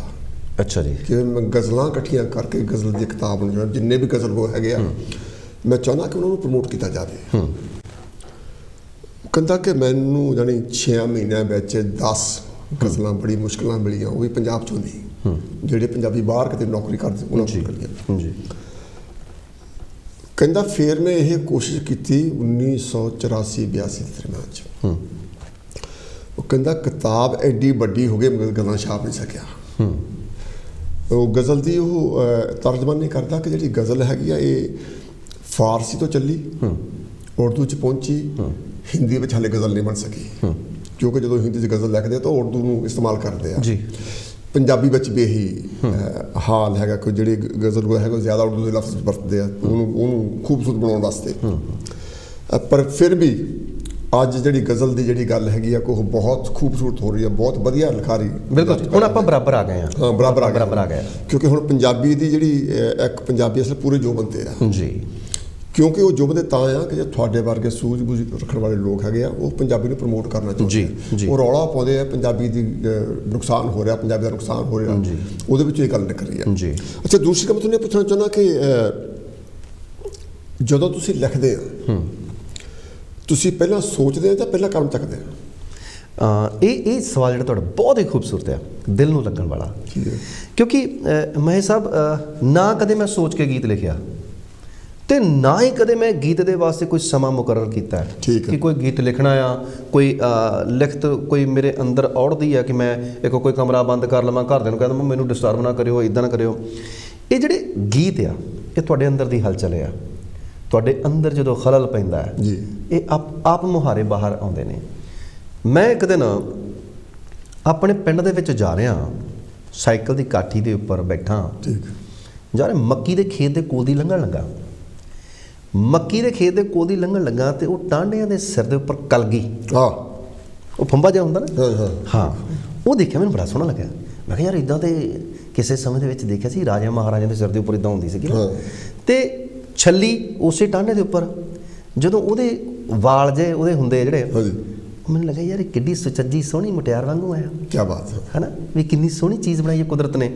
ਉੱਥੇ ਮੈਂ 2 ਲਾਈਨਾਂ ਲਿਖੀਆਂ ਜ਼ਰੂਰ। ਇਹਦੇ ਵਾਸਤੇ ਕੋਈ ਕਮਰੇ ਦੀ ਲੋੜ ਨਹੀਂ ਸੀ, ਇਕਾਂਤ ਦੀ ਲੋੜ ਨਹੀਂ ਸੀ, ਕੋਈ ਥਾਂ ਮੁਕਰਰ ਨਹੀਂ ਸੀ ਕੀਤੀ, ਕੋਈ ਟੌਪਿਕ ਮੁਕਰਰ ਨਹੀਂ ਸੀ ਕੀਤਾ। ਮੈਂ ਲਿਖਿਆ ਕਿ ਮੱਕੀ ਦੀਆਂ ਟਾਂਡਿਆਂ ਦੇ ਸਿਰ ਕਲ ਗਈ, ਮੱਕੀ ਦੀਆਂ ਟਾਂਡਿਆਂ ਦੇ ਸਿਰ ਕਲ ਗਈ, ਉਹ ਲੱਗਦੀ ਹੈ ਕਿਸੇ ਸਰਦਾਰ ਦੀ ਤਰ੍ਹਾਂ ਵੀ ਰਾਜੇ ਮਹਾਰਾਜੇ, ਕਿਉਂਕਿ ਰਾਜੇ ਮਹਾਰਾਜੇ ਉਦੋਂ ਕਲਗੀਆਂ ਲਾਉਂਦੇ ਹੁੰਦੇ ਸੀਗੇ ਕਿ ਮੱਕੀ ਦੇ ਟਾਂਡਿਆਂ ਦੇ ਸਿਰ ਕਲ ਗਈ, ਲੱਗਦੀ ਹੈ ਕਿਸੇ ਸਰਦਾਰ ਦੀ ਤਰ੍ਹਾਂ, ਛੱਲੀ ਸਿਰ ਵਾਲ ਤਨ ਉੱਤੇ ਪਰਦੇ, ਜੱਚਦੀ ਹੈ ਚੰਗੀ ਮੁਟਿਆਰ ਦੀ। ਬਹੁਤ ਖੂਬ, ਬਹੁਤ ਖੂਬ। ਕਿ ਇੱਕ ਜੜ ਇੱਕ ਟਾਂਡਾ, ਇੱਕ ਜੜ ਇੱਕ ਟਾਂਡਾ, ਦੋਨੋਂ ਇੱਕ ਮਿੱਕ ਹੋਏ, ਸੋਭਾ ਸਿੰਘ ਦੀ ਉਹ ਸੋਹਣੀ ਮਹਿਵਾਲ ਦੀ ਤਰ੍ਹਾਂ। ਸੋਭਾ ਸਿੰਘ ਹੋਣਾ ਨੇ ਵੀ ਇੱਕੋ ਹੀ ਸਰੀਰ ਦੇ ਵਿੱਚੋਂ 2 ਸਰੀਰ ਕੱਢੇ ਹੋਏ ਸੀਗੇ, ਔਰ ਸੇਮ ਮੈਨੂੰ ਉਹ ਲੱਗੀ। ਹੁਣ ਇਸ ਚੀਜ਼ ਨੂੰ ਮੈਂ ਲਿਖਣ ਦੇ ਵਾਸਤੇ ਕੋਈ ਤਰੱਦਦ ਨਹੀਂ ਕੀਤਾ, ਕੁਛ ਮੈਂ ਆਪਣੇ ਕੋਲੋਂ ਕੁਛ ਲਿਆਂਦਾ ਨਹੀਂ, ਕੁਛ ਨਹੀਂ ਕੀਤਾ, ਬਸ ਉਹ ਮੈਨੂੰ ਕੁਦਰਤ ਨੇ ਸਾਹਮਣੇ ਚੀਜ਼ ਸੀਗੀ ਔਰ ਇਹ ਕੁਦਰਤ ਦੀ ਦੇਣ ਆ। ਔਰ ਮੈਂ ਵੀ ਗੀਤਕਾਰੀ ਦੇ ਵਿੱਚ ਇਹ ਹਮੇਸ਼ਾ ਕੋਸ਼ਿਸ਼ ਕੀਤੀ ਕਿ ਜੋ ਮੇਰੇ ਆਲੇ ਦੁਆਲੇ, ਮੇਰੇ ਸਮਾਜ ਦੇ ਵਿੱਚ, ਮੇਰੇ ਜੋ ਮੈਨੂੰ ਮੇਰੀਆਂ ਅੱਖਾਂ ਦੇਖ ਰਹੀਆਂ, ਜੋ ਮੈਂ ਹੰਢਾ ਰਿਹਾ, ਮੈਂ ਉਹਨੂੰ ਲਿਖਾਂ ਤਾਂ ਕਿ ਲੋਕਾਂ ਨੂੰ ਵੀ ਲੱਗੇ ਕਿ ਯਾਰ ਹਾਂ ਇਹ ਤਾਂ ਸਾਡੀਆਂ ਗੱਲਾਂ ਕਰ ਰਹੇ ਆ। ਬਹੁਤ ਖੂਬਸੂਰਤ ਇੱਕ ਸੋਚ ਆ। ਮੈਂ ਥੋੜਾ ਬਹੁਤ ਲਿਖਣ ਦਾ ਸ਼ੌਕੀਨ ਕਰਕੇ ਜੀ, ਥੋੜਾ ਬਹੁਤ ਨਹੀਂ, ਤੁਸੀਂ ਬਹੁਤ ਸ਼ੌਕੀਨ ਹੈ ਤੁਸੀਂ। ਥੋੜਾ ਬਹੁਤ ਮਿਊਜ਼ਿਕ ਦਾ ਸ਼ੌਕੀਨ ਹੋਣ ਕਰਕੇ, ਥੋੜਾ ਬਹੁਤਾ ਪ੍ਰੈਜ਼ੈਂਟੇਸ਼ਨ ਆਹ ਕੰਮ ਕਰਨ ਵਿੱਚ ਸ਼ੌਕੀਨ ਹੋਣ ਕਰਕੇ ਜੀ, ਇੱਕ ਸਵਾਲ ਜਿਹੜਾ ਉਹ ਕਾਮਨ ਆ ਜੀ, ਉਹ ਇਹ ਆ ਕਿ ਬਈ ਗੀਤਕਾਰਾਂ ਨਾਲ ਇਨਸਾਫ ਨਹੀਂ ਹੁੰਦਾ।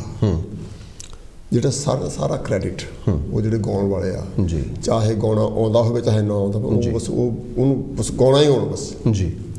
ਗਾਉਣ ਲਈ ਕਈ ਵਾਰੀ ਜ਼ਰੂਰੀ ਨਹੀਂ ਸਮਝਿਆ ਜਾਂਦਾ ਕਿ ਮੈਂ ਕੁਛ ਸਿੱਖ ਲਵਾਂ ਜੀ। ਸਿਰਫ ਸਟੇਜ 'ਤੇ ਮੇਰੇ ਭਰਾ ਦਾ ਵਿਆਹ ਤੇ ਗੋਡੇ ਗੋਡੇ ਚਾਲ ਵਾਲੀ ਗੱਲ ਹੁੰਦੀ ਹੈ। ਬਿਲਕੁਲ। ਪਰ ਜਿਹੜਾ ਲਿਖਣਾ ਇਹਨੇ ਬਹੁਤ ਤਜਰਬਾ ਚਾਹੀਦਾ। ਬਿਲਕੁਲ। ਲਿਖਣ ਵਾਲੇ ਦੀ ਕੋਈ ਗੱਲ ਸੁਣਨ ਨੂੰ ਤਿਆਰ ਨਹੀਂ ਜੀ। ਬੇਇਨਸਾਫੀ ਤਾਂ ਬਹੁਤ ਦੂਰ ਦੀ ਗੱਲ ਆ। ਤੁਸੀਂ ਕਿੱਦਾਂ ਮਹਿਸੂਸ ਕਰਦੇ ਕਿ ਗੀਤਕਾਰਾਂ ਨਾਲ ਜਿਹੜਾ ਬੇਇਨਸਾਫੀ ਹੋ ਰਹੀ ਆ ਇਹਦੇ ਵਿੱਚ ਸੁਧਾਰ ਹੋਣਾ ਚਾਹੀਦਾ, ਜਾਂ ਤੁਸੀਂ ਇਸ ਚੀਜ਼ ਨੂੰ ਕਿੱਦਾਂ ਲਿਆ? ਤੁਹਾਡੀ ਜਿਹੜੀ ਗੀਤਕਾਰੀ ਆ ਜੀ ਇਹ ਕਿੱਦਾਂ ਲੋਕਾਂ ਤੱਕ ਪਹੁੰਚੀ? ਤੁਹਾਨੂੰ ਵੀ ਸਟਰਗਲ ਕਰਨਾ ਪਿਆ ਜਾਂ ਤੁਹਾਨੂੰ ਪਹਿਲੇ ਪੈਸੇ ਮਿਲਣ ਲੱਗ ਪਏ? ਨਹੀਂ ਦੇਖੋ, ਇਹ ਤੁਸੀਂ ਨਾ ਫੋੜਾ ਛਿੱਲਿਆ। ਕਹਿਣ ਦਾ ਮਤਲਬ ਇਹ ਆ ਜਿਹੜੇ ਗੀਤਕਾਰ ਆ ਇਹ ਸੱਚਮੁੱਚ ਇਹਨਾਂ ਨੂੰ ਬਹੁਤ ਵੱਡੇ ਪੱਧਰ ਤੇ ਤਰੱਦਦ ਕਰਨਾ ਪੈਂਦਾ ਜੀ, ਮਿਹਨਤ ਮੁਸ਼ੱਕਤ ਕਰਨੀ ਪੈਂਦੀ ਹੈ। ਪਰ ਜਿੱਡਾ ਮਾਣ ਤਾਣ ਇਹਨਾਂ ਨੂੰ ਮਿਲਣਾ ਚਾਹੀਦਾ ਹੈ, ਹੋ ਸਕਦਾ ਹੁਣ ਮਿਲਦਾ ਵੀ ਹੋਵੇ, ਪਰ ਆਪਾਂ ਜੇਕਰ ਗੱਲ ਕਰੀਏ ਸ਼ੁਰੂਆਤ ਦੇ ਸਮੇਂ ਤੋਂ ਹੀ, ਜੇਕਰ ਇਹ ਮਾਣ ਤਾਣ ਜੇਕਰ ਇਹਨਾਂ ਦੇ ਚੁੱਲ੍ਹਿਆਂ ਦੀ ਅੱਗ ਬਲਦੀ ਹੁੰਦੀ ਤਾਂ ਸਾਡੇ ਬਹੁਤ ਵੱਡੇ ਵੱਡੇ ਗੀਤਕਾਰ ਉਹ ਭੁੱਖਿਆਂ ਮਰਦੇ ਨਾ। ਕਹਿੰਦੇ ਨਹੀਂ ਹੁੰਦੇ ਵੀ ਖੂਹ ਖਾਤੇ 'ਚ ਛਾਲ ਮਾਰ ਕੇ ਮਰ ਜਾਣਾ ਕਿਸੇ ਨੂੰ ਇਹ ਗਾਲ ਦੇ ਬਰਾਬਰ ਹੁੰਦਾ ਸੀਗਾ। ਤੇ ਸਾਡੇ ਪੰਜਾਬ ਦੀ ਉਹ ਮਹਾਨ ਸ਼ਖਸੀਅਤ ਨੰਦ ਲਾਲ ਨੂਰਪੁਰੀ ਜੀ, ਕਿਆ ਬਾਤ ਹੈ, ਉਹਨਾਂ ਨੂੰ ਅਸੀਂ ਸਾਂਭਿਆ ਨਹੀਂ। ਕਹਿਣ ਦਾ ਮਤਲਬ ਇਹ ਹੈ ਕਿ ਠੀਕ ਹੈ, ਅਸੀਂ ਇਹ ਗੱਲ ਮੰਨਦੇ ਹਾਂ ਕਿ ਜਦੋਂ ਕੋਈ ਗੀਤ ਰਿਕਾਰਡ ਹੁੰਦਾ ਉਸ ਦੇ ਉੱਪਰ ਗਾਉਣ ਵਾਲੇ ਦਾ ਖਰਚ ਬਹੁਤ ਹੁੰਦਾ ਜੀ। ਉਹ ਸੰਗੀਤਕਾਰ ਨੂੰ ਪੈਸੇ ਦਿੰਦਾ ਹੈ, ਉਹ ਵੀਡੀਓ ਡਾਇਰੈਕਟਰ ਨੂੰ ਪੈਸੇ ਦਿੰਦਾ ਹੈ, ਫਿਰ ਉਹ ਕੰਪਨੀਆਂ ਨੂੰ ਪੈਸਾ ਦਿੰਦਾ ਹੈ, ਫਿਰ ਉਹ ਪ੍ਰਮੋਸ਼ਨ 'ਤੇ ਪੈਸੇ ਖਰਚਦਾ ਹੈ, ਫਿਰ ਅੱਗੇ ਆਉਂਦਾ ਹੈ ਤੇ ਕਮਾਉਂਦਾ ਵੀ ਹੈ। ਇਹਦੇ ਵਿੱਚ ਕੋਈ ਸ਼ੱਕ ਨਹੀਂ। ਪਰ ਕਹਿਣ ਦਾ ਮਤਲਬ ਇਹ ਹੈ ਪੈਸੇ ਸੰਗੀਤਕਾਰ ਨੂੰ ਵੀ ਦੇ ਦਿੱਤੇ ਆ, ਕੰਪਨੀ ਨੂੰ ਵੀ ਦੇ ਦਿੱਤੇ ਆ, ਔਰ ਵੀਡੀਓ ਵਾਲੇ ਨੂੰ ਵੀ ਦੇ ਦਿੱਤੇ ਆ, ਸਾਰਿਆਂ ਨੂੰ ਪੈਸੇ ਦੇ ਦਿੱਤੇ ਆ, ਹਰ ਥਾਂ ਕੰਮ ਉਹਨੇ ਪੈਸੇ ਨਾਲ ਕੀਤਾ ਹੈ। ਪਰ ਕੀ ਗੱਲ, ਗੀਤਕਾਰ ਦੇ ਢਿੱਡ ਨਹੀਂ ਲੱਗਾ ਹੋਇਆ? ਗੀਤਕਾਰ ਨੂੰ ਪੈਸੇ ਦੀ ਜ਼ਰੂਰਤ ਨਹੀਂ ਹੈਗੀ। ਇੱਥੇ ਗਾਉਣ ਵਾਲੇ ਜਿਹੜੇ ਆ ਸਭ ਤੋਂ ਪਹਿਲਾਂ ਤਾਂ ਉਹ ਪਿੱਛੇ ਨੂੰ ਧੱਕ ਦਿੰਦੇ ਆ, ਉਸ ਤੋਂ ਬਾਅਦ ਆ ਬਹੁਤ ਚੰਗੇ ਪੱਧਰ 'ਤੇ ਵੱਡੇ ਪੱਧਰ 'ਤੇ ਦੇਸ਼ਾਂ ਵਿਦੇਸ਼ਾਂ ਦੇ ਵਿੱਚ ਸਾਡੀਆਂ ਸਭਾ ਸੁਸਾਇਟੀਆਂ ਬਹੁਤ ਵੱਡੇ ਪੱਧਰ 'ਤੇ ਕੰਮ ਕਰ ਰਹੀਆਂ ਨੇ ਪੰਜਾਬੀ ਤੇ ਪੰਜਾਬੀਅਤ ਲਈ। ਕਹਿਣ ਦਾ ਮਤਲਬ ਹੈ ਕਿ ਉਹਨਾਂ ਵੱਲੋਂ ਵੀ ਇਹ ਗੀਤਕਾਰ ਵਿਚਾਰੇ ਕਦੇ ਨਾ ਕਦੇ ਕਿਤੇ ਨਾ ਕਿਤੇ ਅੱਖੋਂ ਪਰੋਖੇ ਹੋ ਜਾਂਦੇ ਆ। ਵੱਡੇ ਵੱਡੇ ਸਨਮਾਨ ਹੁੰਦੇ ਨੇ ਇਹਨਾਂ ਕਲਾਕਾਰਾਂ ਦੇ, ਗਾਉਣ ਵਾਲਿਆਂ ਦੇ, ਕਿ ਇਹਨੇ ਫਲਾਣਾ ਗੀਤ ਬਹੁਤ ਸੋਹਣਾ ਗਾਇਆ ਬਈ ਜੀ। ਕਦੇ ਉਹਨਾਂ ਨੂੰ ਕੋਲ ਬਿਠਾ ਕੇ ਪੁੱਛਿਆ ਕਿ ਦੱਸ ਬਈ ਇਹ ਗੀਤ ਕਿਹਨੇ ਲਿਖਿਆ? ਹਾਂ, ਅਸੀਂ ਇਹਨੂੰ ਵੀ ਸੱਦਣਾ, ਅਸੀਂ ਇਹਦਾ ਵੀ ਸਨਮਾਨ ਕਰਨਾ ਹੈ। ਠੀਕ ਹੈ, ਮੈਨੂੰ ਇੱਥੇ ਆਪਣੇ ਪੰਜਾਬੀ ਸਾਥੀ ਯੂਕੇ ਵਾਲਿਆਂ ਦੇ ਮੋਤਾ ਸਿੰਘ ਸਰਾਏ ਹੋਣਾ ਨੇ ਸੱਦਿਆ, ਬਹੁਤ ਅੱਛਾ ਸਨਮਾਨ ਕੀਤਾ, ਮਾਇਆ ਵੀ ਦਿੱਤੀ ਹੈ। ਠੀਕ ਹੈ ਨਾ ਜੀ, ਇਹ ਚੰਗੀ ਪਿਰਤ ਇੱਕ। ਇਹ ਮੈਂ ਨਹੀਂ ਕਹਿੰਦਾ ਕਿ ਮੇਰੇ ਨਾਲ ਹੀ ਜਿਹੜੇ ਵੀ ਗੀਤਕਾਰ ਨੇ ਉਹਨਾਂ ਦੀ ਬਾਂਹ 'ਤੇ ਫੜੋ। ਜਿਹੜੇ ਗੀਤਕਾਰ ਸਾਡੇ ਪੰਜਾਬ ਦੇ ਵਿੱਚ ਭੁੱਖ ਦੇ ਨਾਲ ਲੜਦੇ ਨੇ, ਬਿਮਾਰੀ ਦੇ ਨਾਲ ਲੜਦੇ ਨੇ, ਵਿਚਾਰੇ ਪਤਾ ਨਹੀਂ ਮਜ਼ਦੂਰੀਆਂ ਦਿਹਾੜੀਆਂ ਕਰਦੇ ਨੇ, ਉਹਨਾਂ ਦੀ ਜੇਕਰ ਤੁਸੀਂ ਸਮਰੱਥ ਹੋ ਘੱਟੋ ਘੱਟ ਉਹਨਾਂ ਦੀ ਬਾਂਹ ਤਾਂ ਫੜੋ। ਜਿਹੜੇ ਸਾਹਿਤ ਪ੍ਰੇਮੀ ਨੇ, ਜਿਹੜੇ ਇਹ ਪੰਜਾਬੀ ਨੂੰ ਮੁਹੱਬਤ ਕਰਦੇ ਨੇ, ਇੱਕ ਬੇਨਤੀ ਕਰਨੀ ਚਾਹਾਂਗਾ। ਇਹ ਕਾਂਸ਼ੀ ਟੀਵੀ ਨੇ ਮੈਨੂੰ ਬਹੁਤ ਵੱਡਾ ਇੱਕ ਮੌਕਾ ਦਿੱਤਾ ਕਿ ਮੈਂ ਆਪਣੀ ਇਹ ਬੇਨਤੀ ਕਰ ਸਕਾਂ। ਤੁਹਾਡੇ ਨਾਲ ਮੈਨੂੰ ਬੈਠਣ ਦਾ ਇਹ ਮੌਕਾ ਮਿਲਿਆ। ਮਹੇਸ਼ ਸਾਹਿਬ, ਇਹ ਬਹੁਤ ਵੱਡਾ ਇੱਕ ਮੈਨੂੰ ਤੁਸੀਂ ਚਾਂਸ ਦਿੱਤਾ ਕਿ ਆਪਾਂ ਉਹਨਾਂ ਗੀਤਕਾਰਾਂ ਨੂੰ, ਯਾਰ ਅਸੀਂ ਜਿੱਥੇ ਬਾਕੀ ਸਾਰੇ ਕੰਮ ਕਰਦੇ ਹਾਂ, ਉਹਨਾਂ ਦੇ ਵੀ ਘਰ ਬੱਚੇ ਨੇ, ਉਹਨਾਂ ਦੀਆਂ ਵੀ ਧੀਆਂ ਵਿਆਹੁਣ ਵਾਲੀਆਂ ਨੇ, ਉਹਨਾਂ ਦੀਆਂ ਵੀ ਆਪਣੀਆਂ ਜ਼ਿੰਮੇਵਾਰੀਆਂ ਨੇ। ਹਰ ਕੋਈ ਏਡਾ ਸਮਰੱਥ ਨਹੀਂ ਹੁੰਦਾ, ਬਹੁਤ ਸਾਰੇ ਸਮਰੱਥ ਵੀ ਹੈਗੇ, ਕਈਆਂ ਨੂੰ ਲੋੜ ਵੀ ਨਹੀਂ ਹੈਗੀ, ਐਵੇਂ ਕਹੀਏ। ਪਰ ਜਿਨ੍ਹਾਂ ਨੂੰ ਲੋੜ ਹੈਗੀ ਉਹਨਾਂ ਦੇ ਵਾਸਤੇ ਤੁਸੀਂ ਘੱਟੋ ਘੱਟ ਪੂਰੇ ਵਿਸ਼ਵ ਦੇ ਵਿੱਚ ਬੈਠੇ ਕਿਤੇ ਕੋਈ $1, $1, £1 ਆਪਣੀ ਰੋਜ਼ਮਰਾ ਦੀ ਜ਼ਿੰਦਗੀ ਦੇ ਵਿੱਚੋਂ ਆਪਾਂ ਤਾਂ ਉਦੋਂ ਹੀ ਸੁੱਟ ਦਿੰਦੇ ਹਾਂ। ਜੇਕਰ ਕਿਤੇ ਆਪਣੇ ਘਰਾਂ ਦੇ ਵਿੱਚ ਇੱਕ ਗੋਲਕ ਲਗਾ ਕੇ ਜਿਹੜਾ ਆਪਾਂ ਦਸਵੰਧ ਕੱਢਦੇ ਹਾਂ, ਕਿਤੇ ਇਸ ਤਰ੍ਹਾਂ ਦੇ ਜਿਹੜੇ ਪੰਜਾਬੀ ਤੇ ਪੰਜਾਬੀਅਤ ਦੀ ਸੇਵਾ ਕਰ ਰਹੇ ਨੇ, ਉਹਨਾਂ ਗੀਤਕਾਰਾਂ ਦਾ, ਲੇਖਕਾਂ ਦਾ, ਸਾਹਿਤਕਾਰਾਂ ਦਾ, ਉਹਨਾਂ ਨਾਵਲਕਾਰਾਂ ਦਾ, ਉਹਨਾਂ ਗਜ਼ਲਗੋਆਂ ਦਾ ਜੇਕਰ ਆਪਾਂ ਸਨਮਾਨ ਕਰਨਾ ਸ਼ੁਰੂ ਕਰ ਦਈਏ, ਬਹੁਤ ਵੱਡੀ ਗੱਲ ਹੋਵੇਗੀ। ਕਿਉਂਕਿ ਇਹ ਇੱਕ ਤੁਸੀਂ ਥਾਪੜਾ ਦਿੰਦੇ। ਹੁਣ ਜਦੋਂ ਤੁਸੀਂ ਗੱਲ ਕੀਤੀ ਸੀ, ਮੇਰੀ ਉਹ ਗੱਲ ਸੁਣ ਕੇ ਗੱਚ ਭਰਦਾ ਸੀ ਕਿ ਉਹ ਬੰਦਾ, ਉਹਨੇ ਗਜ਼ਲਾਂ ਇਕੱਠੀਆਂ ਕੀਤੀਆਂ, ਕਿਸੇ ਤੋਂ ਪੈਸੇ ਲੈ ਕੇ ਅਖਬਾਰਾਂ ਦੇ ਵਿੱਚ ਇਸ਼ਤਿਹਾਰ ਦਿੱਤੇ। ਜੋ ਲੇਖਕ ਕਰਦਾ ਹੈ, ਜੋ ਇੱਕ ਕਿਤਾਬ ਲਿਖਣ ਵਾਲਾ ਕਰਦਾ ਹੈ, ਉਸ ਤੋਂ ਵੱਡੀ ਕੋਈ ਪੰਜਾਬੀ ਦੀ ਸੇਵਾ ਨਹੀਂ ਕਰ ਸਕਦਾ। ਉਹ ਵਿਚਾਰਾ ਫ੍ਰੀ ਆਪਣੇ ਪੱਲਿਓਂ ਕਿਤਾਬ ਛਪਵਾਉਂਦਾ ਹੈ ਔਰ ਮੁੜ ਕੇ ਜਾ ਕੇ ਫ੍ਰੀ ਆਫ ਕਾਸਟ ਵੰਡਦਾ। ਉਹਨੂੰ ਕੀ ਆ, ਕੀ ਉਹਨੂੰ ਮਿਲਣਾ? ਕੁਛ ਵੀ ਨਹੀਂ। ਕਿਤੇ ਇੱਦਾਂ ਦੇ ਲੇਖਕਾਂ ਦਾ ਸਨਮਾਨ ਕੀਤਾ ਜਾਵੇ, ਉਹਨਾਂ ਦੇ ਜੇਬ ਦੇ ਵਿੱਚ ਕੁਛ ਪਾਇਆ ਜਾਵੇ, ਉਹਨਾਂ ਦੇ ਘਰ ਦੇ ਚੁੱਲ੍ਹੇ ਬਲਦੇ ਕਰ ਦਈਏ ਆਪਾਂ, ਬਹੁਤ ਵੱਡੀ ਗੱਲ ਹੋਵੇ। ਇੱਥੇ 1972-73 ਦੀ ਗੱਲ ਹੈ, ਸ਼ਾਇਦ 74 ਦੀ ਹੋਵੇ ਜੀ। ਉਸ ਦੌਰ ਦੀ ਗੱਲ ਕਰਦਾ, ਮੈਨੂੰ ਸਾਲ ਪੂਰਾ ਚੇਤੇ ਨਹੀਂ ਹੈ, ਮੇਰੇ ਜਨਮ ਤੋਂ ਪਹਿਲਾਂ ਦੀ ਗੱਲ, 73 ਸ਼ਾਇਦ ਜੀ। ਇੱਥੇ ਸ਼ਿਵ ਬਟਾਲਵੀ ਜੀ ਇੱਥੇ ਆਏ ਸੀ ਜੀ। ਉਸੇ ਟਾਈਮ ਤੇ ਗੁਰਦਾਸ ਰਾਮ ਆਲਮ ਜੀ ਵਾਹ ਵਾਹ ਜੀ ਆਏ ਸੀ। ਕੀ ਬਾਤ। ਉਹ ਦੋਨੇ ਹੀ ਆਪਣੇ ਵਕਤ ਦੇ ਜੀ ਮਹਾਨ ਆਪਣੇ ਵਕਤ ਦੇ ਕੀ ਹੁਣ ਵੀ ਅੱਜ ਵੀ ਉਹਨਾਂ ਦੀ ਲੇਖਣੀ ਦਾ ਜਵਾਬ ਨਹੀਂ, ਬਿਲਕੁਲ ਜਵਾਬ ਨਹੀਂ ਕਰੀ। ਇੱਥੇ ਉਹ ਰੋਟੀ ਨੂੰ ਤਰਸਦੇ ਰਹੇ ਇੱਥੇ ਜੀ, ਉਹਨੂੰ ਸ਼ਰਾਬ ਤਾਂ ਜ਼ਰੂਰ ਮਿਲੀ ਜੀ, ਲੇਕਿਨ ਲਿਜਾਣ ਲਈ ਕੁਛ ਜੋ ਮਿਲਣਾ ਚਾਹੀਦਾ ਸੀ ਉਹ ਨਹੀਂ ਮਿਲਿਆ। ਤੂੰ ਮੇਰੇ ਕੋਲ ਆਇਆ, ਮੈਂ ਵੀ ਸ਼ਰਾਬ ਪੜ੍ਹਦੀ, ਤੁਹਾਡੇ ਕੋਲ ਤੁਸੀਂ ਵੀ ਸ਼ਰਾਬ ਪੜ੍ਹਤੀ, ਸ਼ਰਾਬੀ ਹੋ ਕੇ ਵਿਚਾਰਾ ਇੱਥੋਂ ਜਾ ਕੇ ਜਲਦੀ ਹੋ ਦੁਨੀਆ ਤੋਂ ਰੁਖਸਤ ਹੋ ਜਾਂਦਾ। ਇੱਦਾਂ ਹੀ ਮੈਂ ਇੱਕ ਬਹੁਤ ਮਸ਼ਹੂਰ ਗੀਤਕਾਰ ਆਪਣੇ ਵਿੱਚ ਹੈ, ਉਹ ਬਿਮਾਰੀ ਦੇ ਹਾਲਾਤ 'ਚ ਜੀਵਨ ਕੱਟ ਰਿਹਾ, ਕੋਈ ਸਪੋਰਟ ਨਹੀਂ ਮਿਲੀ ਜੀ, ਰਾਮ ਸੰਜਸ਼ੀਲਾ, ਵਾਹ ਜੀ, ਬੰਗਿਆਂ ਤੋਂ ਜੀ, ਸਦੀਕ ਹੁਣੀ ਜਾਂ ਹੋਰ ਗਾਇਕਾਂ ਨੇ ਬੇਸ਼ੁਮਾਰ ਗੀਤ ਉਹਨਾਂ ਦੇ ਗਾਏ ਜੀ, ਅੱਜ ਕੋਈ ਨਹੀਂ ਪੁੱਛਦਾ। ਔਰ ਸਦੀਕ ਸਾਹਿਬ ਹੁਣ ਸਮਰੱਥ ਆ, ਸਾਰਾ ਕੁਝ ਕਰ ਸਕਦੇ ਆ ਜੇ ਚਾਹਣ, ਪਰ ਅਫਸੋਸ ਨਹੀਂ ਕਰਦੇ, ਕੋਈ ਨਹੀਂ ਕਰਦਾ। ਕਿਉਂਕਿ ਇੱਕ ਜਿੱਦਾਂ ਜੋਕ ਤਰ੍ਹਾਂ ਦੇ ਇੱਕ ਹਾਸੇ ਦੇ ਵਾਂਗੂ ਗੱਲ ਚਲਾਈਏ ਕਿ ਵੀ ਕਵੀ ਦੇ ਕੋਲ ਨਾ ਬੈਠੋ, ਨਾ ਆਪਣੀ ਕਵਿਤਾ ਸੁਣੋ, ਆਪਣੀ ਸੁਣੋ ਉਸ ਬੰਦੇ ਨੇ ਕੀ ਲੈ ਕੇ ਆਇਆ, ਕਿਉਂਕਿ ਹਰ ਕਵਿਤਾ ਦੇ ਵਿੱਚ ਇੱਕ ਲੈਸਨ ਹੁੰਦਾ ਹੈ, ਗੱਲ ਹੁੰਦੀ ਹੈ ਜੀ ਜੀ ਜੀ, ਉਸ ਗੱਲ ਨੂੰ ਅਸੀਂ ਅੱਗੇ ਨਹੀਂ ਪਹੁੰਚਾਉਣਾ ਚਾਹੁੰਦੇ, ਪਤਾ ਨਹੀਂ ਕਿਉਂ। ਬਿਲਕੁਲ। ਹੁਣ ਆਪਾਂ ਗੱਲ ਕਰਦੇ ਥੋੜ੍ਹੇ ਮਿਆਰ ਦੀ ਜੀ, ਬੇਸ਼ੱਕ ਤੁਸੀਂ ਆਪਣੀ ਹਰ ਗੱਲ ਵਿੱਚ ਮਿਆਰ ਦੀ ਗੱਲ ਕਰ ਚੁੱਕੇ ਆ, ਲੇਕਿਨ ਫਿਰ ਵੀ ਵਕਤ ਦੇ ਮੁਤਾਬਕ ਹੁਣ ਪਿਛਲੇ 2-3 ਸਾਲ ਤੋਂ ਥੋੜ੍ਹਾ ਜਿਹਾ ਗੱਲ ਨੂੰ ਸੁਧਾਰਨ ਦੀ ਕੋਸ਼ਿਸ਼ ਕੀਤੀ ਜਾ ਰਹੀ ਹੈ ਜੀ, ਲੇਕਿਨ ਪਹਿਲਾਂ ਹਰ ਗੀਤ ਦੇ ਵਿੱਚ ਗਨ, ਕੁੜੀ ਨੂੰ ਚੱਕ ਲੈਣਾ, ਕੁੜੀ ਨੂੰ ਕੱਟ ਲੈਣਾ, ਅਸੀਂ ਫਲਾਨੇ ਹੁੰਨੇ ਆ, ਗਨ ਜੀ ਚਾਹੀਦੀ ਹੈ, ਬੰਬ ਆ, ਮੈਂ ਜੇ ਤੇਰਾ ਵਿਆਹ ਕਿਸੇ ਹੋਰ ਨਾਲ ਮੈਂ ਕਾਰ ਥੱਲੇ ਬੰਬ ਰੱਖ ਦੇਣਾ ਜੀ ਜੀ ਜੀ, ਇੱਦਾਂ ਦੇ ਰਾਈਟਰ ਵੀ ਹੈਗੇ ਆ। ਇੱਦਾਂ ਦੇ ਜਿਹੜੇ ਗੀਤਕਾਰੀ ਆ ਉਹਨਾਂ ਕਰਕੇ ਜਿਹੜੇ ਵਧੀਆ ਲਿਖਣ ਵਾਲੇ ਆ ਉਹ ਵੀ ਸੋਚੀ ਪੈ ਗਏ, ਯਾਰ ਉਹ ਗੀਤ ਲਿਖ ਰਿਕਾਰਡ ਕਰ 4 ਪੈਸੇ ਬਣਾ ਗਿਆ, ਮੈਂ ਹੱਲੇ ਹੀਰ ਹੀ ਪੜੀ ਜਾਂਦਾ, ਤੇ ਮਿਆਰ ਬਹੁਤ ਨੀਵਾਂ ਚਲਾ ਗਿਆ ਸੀ ਜੀ ਦੇਖਣੀ ਦਾ। ਬਿਲਕੁਲ। ਤੁਸੀਂ ਕੀ ਮਹਿਸੂਸ ਕਰਦੇ ਕਿ ਹੁਣ ਜਿਹੜੇ ਹੁਣ ਦੇ ਰਾਈਟਰ ਹੈਗੇ ਆ, ਜਿਹੜੇ ਗੀਤਕਾਰ ਹੈਗੇ ਆ, ਕਿ ਉਸ ਘਟੀਆ ਗੀਤਾਂ ਨੂੰ ਨਕਾਰਦੇ ਆ ਜਾਂ ਉਹ ਵੀ ਉੱਦਾਂ ਦੇ ਹੋ ਗਏ? ਦੇਖੋ, ਗੱਲ ਇਹ ਹੈ ਕਿ ਹਨੇਰੀ ਜਿਹੜੀ ਆ ਉਹ ਝੁੱਲ ਚੁੱਕੀ ਹੈ, ਔਰ ਹਨੇਰੀ ਝੁੱਲਣ ਤੋਂ ਬਾਅਦ ਇੱਕ ਆਮ ਤੌਰ ਤੇ ਲੋਕਾਂ ਦੀ ਅਖਾਣ ਹੈ ਕਿ ਜੇ ਹਨੇਰੀ ਆਈ ਤਾਂ ਮੀਂਹ ਵੀ ਆਊਗਾ। ਠੀਕ ਹੈ। ਔਰ ਮੀਂਹ ਜਿਹੜਾ ਉਹ ਕਦੇ ਵੀ ਰੁਕਦਾ ਨਹੀਂ, ਤੇ ਚਾਹੇ ਫਿਰ ਮੀਂਹ ਜਿੰਨਾ ਮਰਜ਼ੀ ਆ ਜਾਵੇ, ਬੱਦਲ ਜਿੰਨੇ ਮਰਜ਼ੀ ਹੋ ਜਾਣ, ਉਹ ਸੂਰਜ ਨੂੰ ਚੜ੍ਹਨੋਂ ਰੋਕ ਨਹੀਂ ਸਕਦੇ। ਠੀਕ, ਕਹਿਣ ਦਾ ਮਤਲਬ ਇਹ ਹੈ ਕਿ ਠੀਕ ਗੱਲ ਹੈ ਤੁਹਾਡੀ, ਇਸ ਗੱਲ ਦੇ ਨਾਲ ਮੈਂ ਸਹਿਮਤ ਹਾਂ 100% ਕਿ ਸਾਡੇ ਗੀਤਾਂ ਦਾ ਮਿਆਰ ਡਿੱਗਿਆ।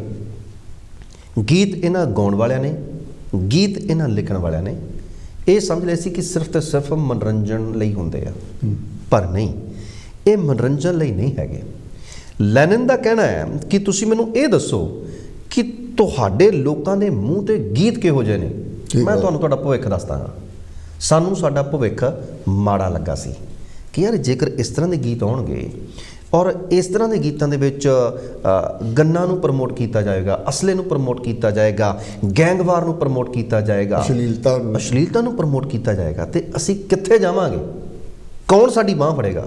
ਪਰ ਚੰਗੀਆਂ ਗੱਲਾਂ ਇਹ ਵੀ ਰਹੀਆਂ ਨੇ ਕਿ ਜੇਕਰ ਰਾਤ ਕਾਲੀ ਹੈ ਤਾਂ ਦਿਨ ਵੀ ਚੜ੍ਹਨਾ ਹੈ, ਸਵੇਰਾ ਹੋਣ ਵਾਲਾ ਹੈ, ਦਿਨ ਚੜ੍ਹ ਰਿਹਾ ਹੈ। ਬਹੁਤ ਸਾਰੇ ਸੋਹਣੇ ਗੀਤਕਾਰ ਨਵੀਆਂ ਤਸ਼ਬੀਹਾਂ ਵਾਲੇ ਗੀਤ ਜਿਹੜੇ ਆ ਉਹ ਲੈ ਕੇ ਆਉਂਦੇ ਨੇ। ਬਹੁਤ ਸੋਹਣੇ ਗਾਇਕ ਨੇ ਜਿਹੜੇ ਨਵੇਂ ਵੀ ਨੇ, ਪੁਰਾਣੇ ਵੀ ਨੇ, ਬਹੁਤ ਸੋਹਣਾ ਕੰਮ ਕਰ ਰਹੇ ਨੇ, ਔਰ ਉਹਨਾਂ ਦਾ ਜ਼ਿਕਰ ਵੀ ਹੋ ਰਿਹਾ, ਔਰ ਲੋਕ ਉਹਨਾਂ ਨੂੰ ਮੁਹੱਬਤ ਵੀ ਬੇਪਨਾਹ ਦੇ ਰਹੇ ਨੇ, ਔਰ ਉਹਨਾਂ ਦੇ ਸ਼ੋਅ ਵੀ ਹੋ ਰਹੇ ਨੇ। ਆਮ ਤੌਰ 'ਤੇ ਕਲਾਕਾਰ ਕਹਿੰਦੇ ਨੇ ਕਿ ਅਸੀਂ ਤਾਂ ਕਮਰਸ਼ੀਅਲ ਗਾਉਣਾ ਜੀ। ਹੱਦ ਹੋ ਗਈ ਤੁਹਾਡੇ ਕਮਰਸ਼ੀਅਲ ਪੁਣੇ ਦੀ ਕਿ ਤੁਸੀਂ ਆਪਣੇ ਕਮਰਸ਼ੀਅਲ ਪੁਣੇ ਦੇ ਵਿੱਚ ਸਾਡੀ ਮਾਂ ਬੋਲੀ ਨੂੰ ਬਾਜ਼ਾਰ ਦੇ ਵਿੱਚ ਚੁਰਾਹੇ ਖੜ੍ਹ ਕੇ ਕਿਉਂ ਨਿਲਾਮ ਕਰੋ? ਤੁਹਾਨੂੰ ਇਹ ਹੱਕ ਕਿਹਨੇ ਦਿੱਤਾ? ਬਹੁਤ ਖੂਬ। ਠੀਕ ਹੈ ਨਾ। ਅਸੀਂ ਤਾਂ ਇਹ ਚਾਹੁੰਦੇ ਹਾਂ, ਜਿਹੜੇ ਇਹ ਲੋਕ ਕਹਿੰਦੇ ਨੇ ਕਿ ਅਸੀਂ ਸੱਭਿਆਚਾਰ ਦੀ ਸੇਵਾ ਕਰਦੇ ਹਾਂ, ਉਹ ਸੱਭਿਆਚਾਰ ਤੁਹਾਡੀ ਸੇਵਾ ਕਰ ਰਿਹਾ, ਤੁਹਾਡੀਆਂ ਬੈਂਕਾਂ ਭਰ ਰਿਹਾ। ਇਸ ਸੱਭਿਆਚਾਰ ਦੇ ਵਾਸਤੇ ਤੁਸੀਂ ਕੱਖ ਨਹੀਂ ਕੀਤਾ। ਸੱਭਿਆਚਾਰ ਉਲਟਾ ਤੁਹਾਡੇ ਨਿਆਣੇ ਪੜ੍ਹਾ ਰਿਹਾ, ਤੁਹਾਡੇ ਘਰਾਂ ਦੇ ਚੁੱਲ੍ਹੇ ਬਾਲ ਰਿਹਾ। ਸੋ ਇਸ ਕਰਕੇ ਮਾਂ ਬੋਲੀ ਦੇ ਰੁਤਬੇ ਨੂੰ ਬਰਕਰਾਰ ਰੱਖਣ ਦੇ ਵਾਸਤੇ, ਉਹਨੂੰ ਸਾਂਭਣ ਦੇ ਵਾਸਤੇ ਚੰਗੇ ਵੀ ਗੀਤ ਆ ਰਹੇ ਨੇ। ਕਹਿੰਦੇ ਨੇ ਕਿ ਆਪਣੀ ਬੋਲੀ ਅਤੇ ਆਪਣੇ ਤਿਉਹਾਰ ਨੂੰ, ਆਪਣਾ ਲਿਬਾਸ ਯਾਰੋ, ਆਪਣੇ ਸ਼ਿੰਗਾਰ ਨੂੰ, ਪੱਛਮ ਦੀ ਪੌਣ ਲੁੱਟੇ ਆਪਣੇ ਰਿਵਾਜ ਨੂੰ, ਸਾਂਭ ਲਓ ਪੰਜਾਬੀਓ ਆਪਣੇ ਪੰਜਾਬ। ਕੀ ਬਾਤ ਹੈ। ਬੀਨ ਅਲਗੋਜ਼ੇ ਸਾਡੇ ਢੱਡ ਤੇ ਸਰੰਗੀਆਂ, ਸ਼ਰਮਾਂ ਦੇ ਵਾਂਗੂ ਲਾ ਕੇ ਕੀਲੀਆਂ ਤੇ ਟੰਗੀਆਂ, ਤਾਰ ਹੋਈ ਸਾਡੀ ਬਾਬੇ ਦੀ ਰਬਾਬ ਨੂੰ, ਸਾਂਭ ਲਓ ਪੰਜਾਬੀਓ ਆਪਣੇ ਪੰਜਾਬ ਨੂੰ। ਕੀ ਬਾਤ ਹੈ। ਇਹ ਸਾਨੂੰ ਸਾਂਭਣਾ ਪੈਣਾ ਹੈ। 1900 91-92 'ਚ ਹੰਸਰਾਜ ਹੰਸ ਨੇ ਗੱਲ ਕੀਤੀ ਸੀਗੀ। ਜੀ। ਉਹ ਕਹਿੰਦਾ ਸੀ ਆਮ ਤੌਰ 'ਤੇ ਇਹ ਕਹਿੰਦੇ ਕਿ ਮੈਂ ਪੰਜਾਬੀ ਦੀ ਸੇਵਾ ਕਰ ਰਿਹਾ। ਜੀ। ਉਹ ਕਹਿੰਦਾ ਜੇ ਤੁਸੀਂ ਮੈਨੂੰ ਪੁੱਛੋ ਪੰਜਾਬੀ ਦੀ ਸੇਵਾ ਮੈਂ ਕਿੱਦਾਂ ਕਰ ਰਿਹਾ, ਇੱਥੇ ਇੰਗਲੈਂਡ ਮੈਂ ਆਇਆ ਜੀ, ਮੇਰਾ ਕਿੰਨਾ ਠੇਕਾ ਇਹਨਾਂ ਨੇ ਕੀਤਾ। ਜੀ। ਪੰਜਾਬੀ ਦੀ ਸੇਵਾ ਉਹ ਕਰੇ ਜਿਹਨੇ ਕਿਸੇ ਲਾਜ ਤੋਂ ਬਿਨਾਂ ਲਿਖਣਾ ਸ਼ੁਰੂ ਕੀਤਾ। ਬਿਲਕੁਲ ਠੀਕ ਗੱਲ ਹੈ, ਬਿਲਕੁਲ ਠੀਕ ਗੱਲ ਹੈ। ਉਸ ਬੰਦੇ ਨੇ ਪਤਾ ਨਹੀਂ ਉਹ ਕੀ ਕੰਮ ਕਰਦਾ ਹੋ, ਜਿਹਨੇ ਲਿਖ ਕੇ ਗੀਤ ਬਿਲਕੁਲ ਉਹ ਸਾਡੇ ਤੱਕ ਪਹੁੰਚਾਏ। ਜੀ। ਜੀ। ਉਹ ਸੇਵਾ ਕਰ ਰਿਹਾ। ਜੀ। ਤੇ ਸਾਨੂੰ ਚਾਹੀਦਾ ਇਹ ਹੈ ਕਿ ਉਹਨਾਂ ਨੂੰ ਵੀ ਜਿੱਦਾਂ ਤੁਸੀਂ ਸਾਡਾ ਮਾਣ-ਤਾਣ ਕਰਦੇ ਹੋ, ਉਹਨਾਂ ਨੂੰ ਵੀ ਕਰਤਾ। ਇੱਕ ਬੰਦੇ ਨੇ ਥੱਲੇ ਕਹਿੰਦਾ ਤੂੰ ਕਿਉਂ ਨਹੀਂ ਕਰਦਾ? ਆਹੀ ਤਾਂ ਗੱਲ ਹੈ ਕਿ ਅਸੀਂ ਦੂਸਰਿਆਂ ਨੂੰ ਕਹਿੰਦੇ ਆ ਕਿ ਤੁਸੀਂ ਕਰੋ, ਤੁਸੀਂ ਕਰੋ। ਤੁਹਾਡਾ ਵੀ ਫਰਜ਼ ਬਣਦਾ ਹੈ, ਇਹਨਾਂ ਗਾਉਣ ਵਾਲਿਆਂ ਦਾ ਵੀ ਫਰਜ਼ ਬਣਦਾ ਹੈ, ਸਭਾ ਸੁਸਾਇਟੀਆਂ ਦਾ ਵੀ ਫਰਜ਼ ਬਣਦਾ ਹੈ, ਬਾਕੀ ਸਾਡੇ ਸਮਾਜ ਦਾ ਵੀ ਫਰਜ਼ ਬਣਦਾ ਹੈ। ਕਹਿੰਦੇ ਨੇ ਕਿ ਜੇਕਰ ਇੱਧਰਲੇ ਦੇਸ਼ਾਂ ਦੇ ਵਿੱਚ ਆਪਣੇ ਮੰਨ ਲਓ ਜੇ ਪੱਛਮੀ ਦੇਸ਼ਾਂ ਦੇ ਵਿੱਚ ਕੋਈ ਰਾਈਟਰ ਜੰਮ ਪੈਂਦਾ, ਉਹ ਕੋਈ ਇੱਕ ਕਿਤਾਬ ਵਧੀਆ ਲਿਖ ਦਿੰਦਾ ਤੇ ਉਹਦੀ ਸਾਰੀ ਉਮਰ ਦੀ ਰੋਟੀ ਲੱਗ ਜਾਂਦੀ, ਸਾਰੀ ਉਮਰ ਦੀ ਰੋਟੀ ਲੱਗ ਜਾਂਦੀ।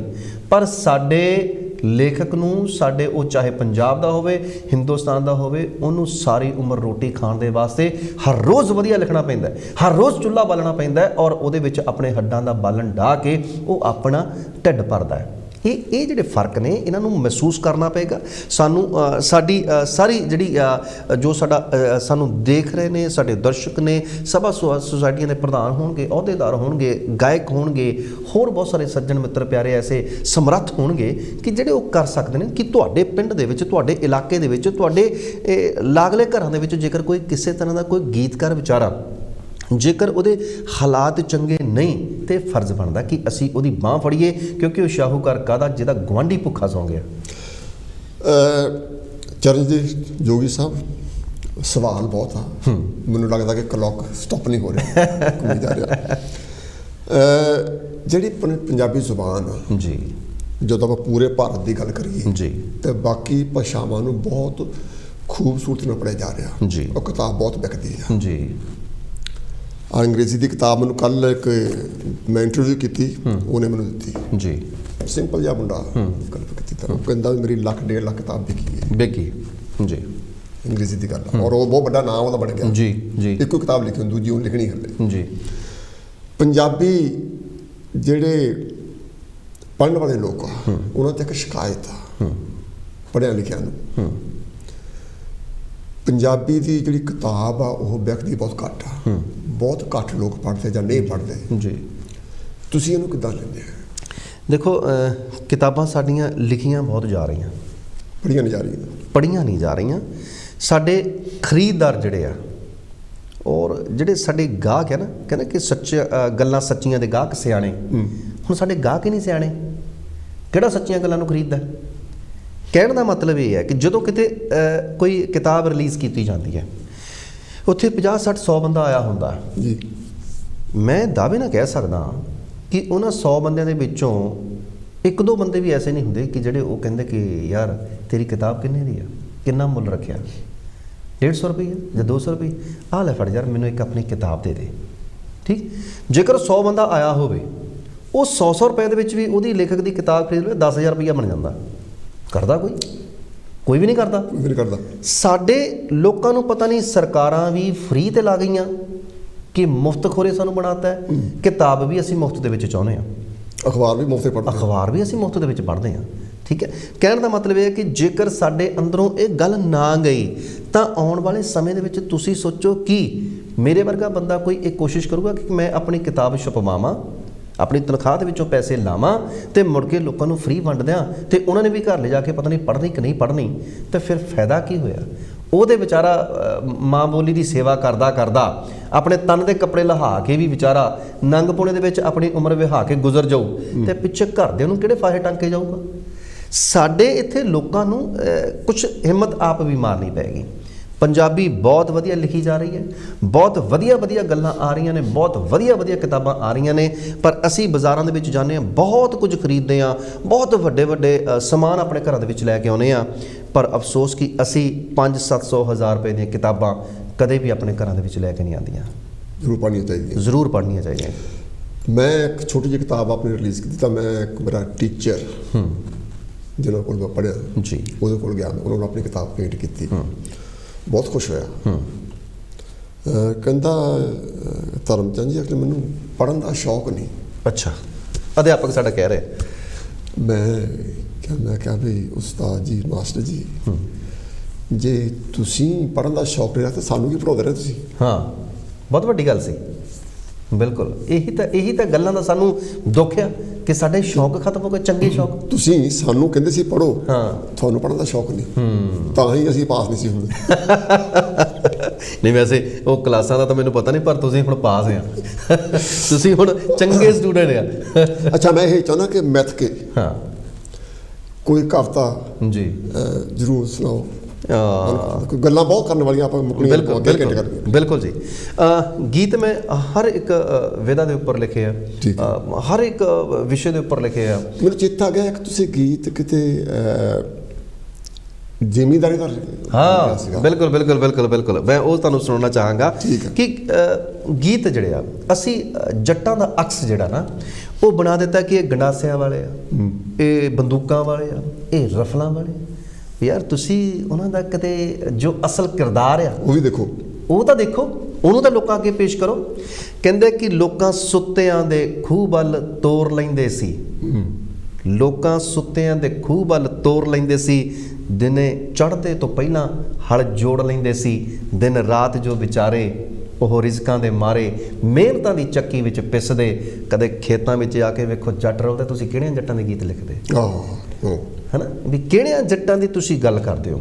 ਔਰ ਉਸ ਗੀਤ ਨੂੰ ਇੰਨਾ ਪਿਆਰ ਮਿਲਿਆ, ਇੰਨੀ ਮੁਹੱਬਤ ਮਿਲੀ ਕਿ ਇੱਕ ਸ਼ਖਸ ਦਾ ਮੈਨੂੰ ਫੋਨ ਆਇਆ।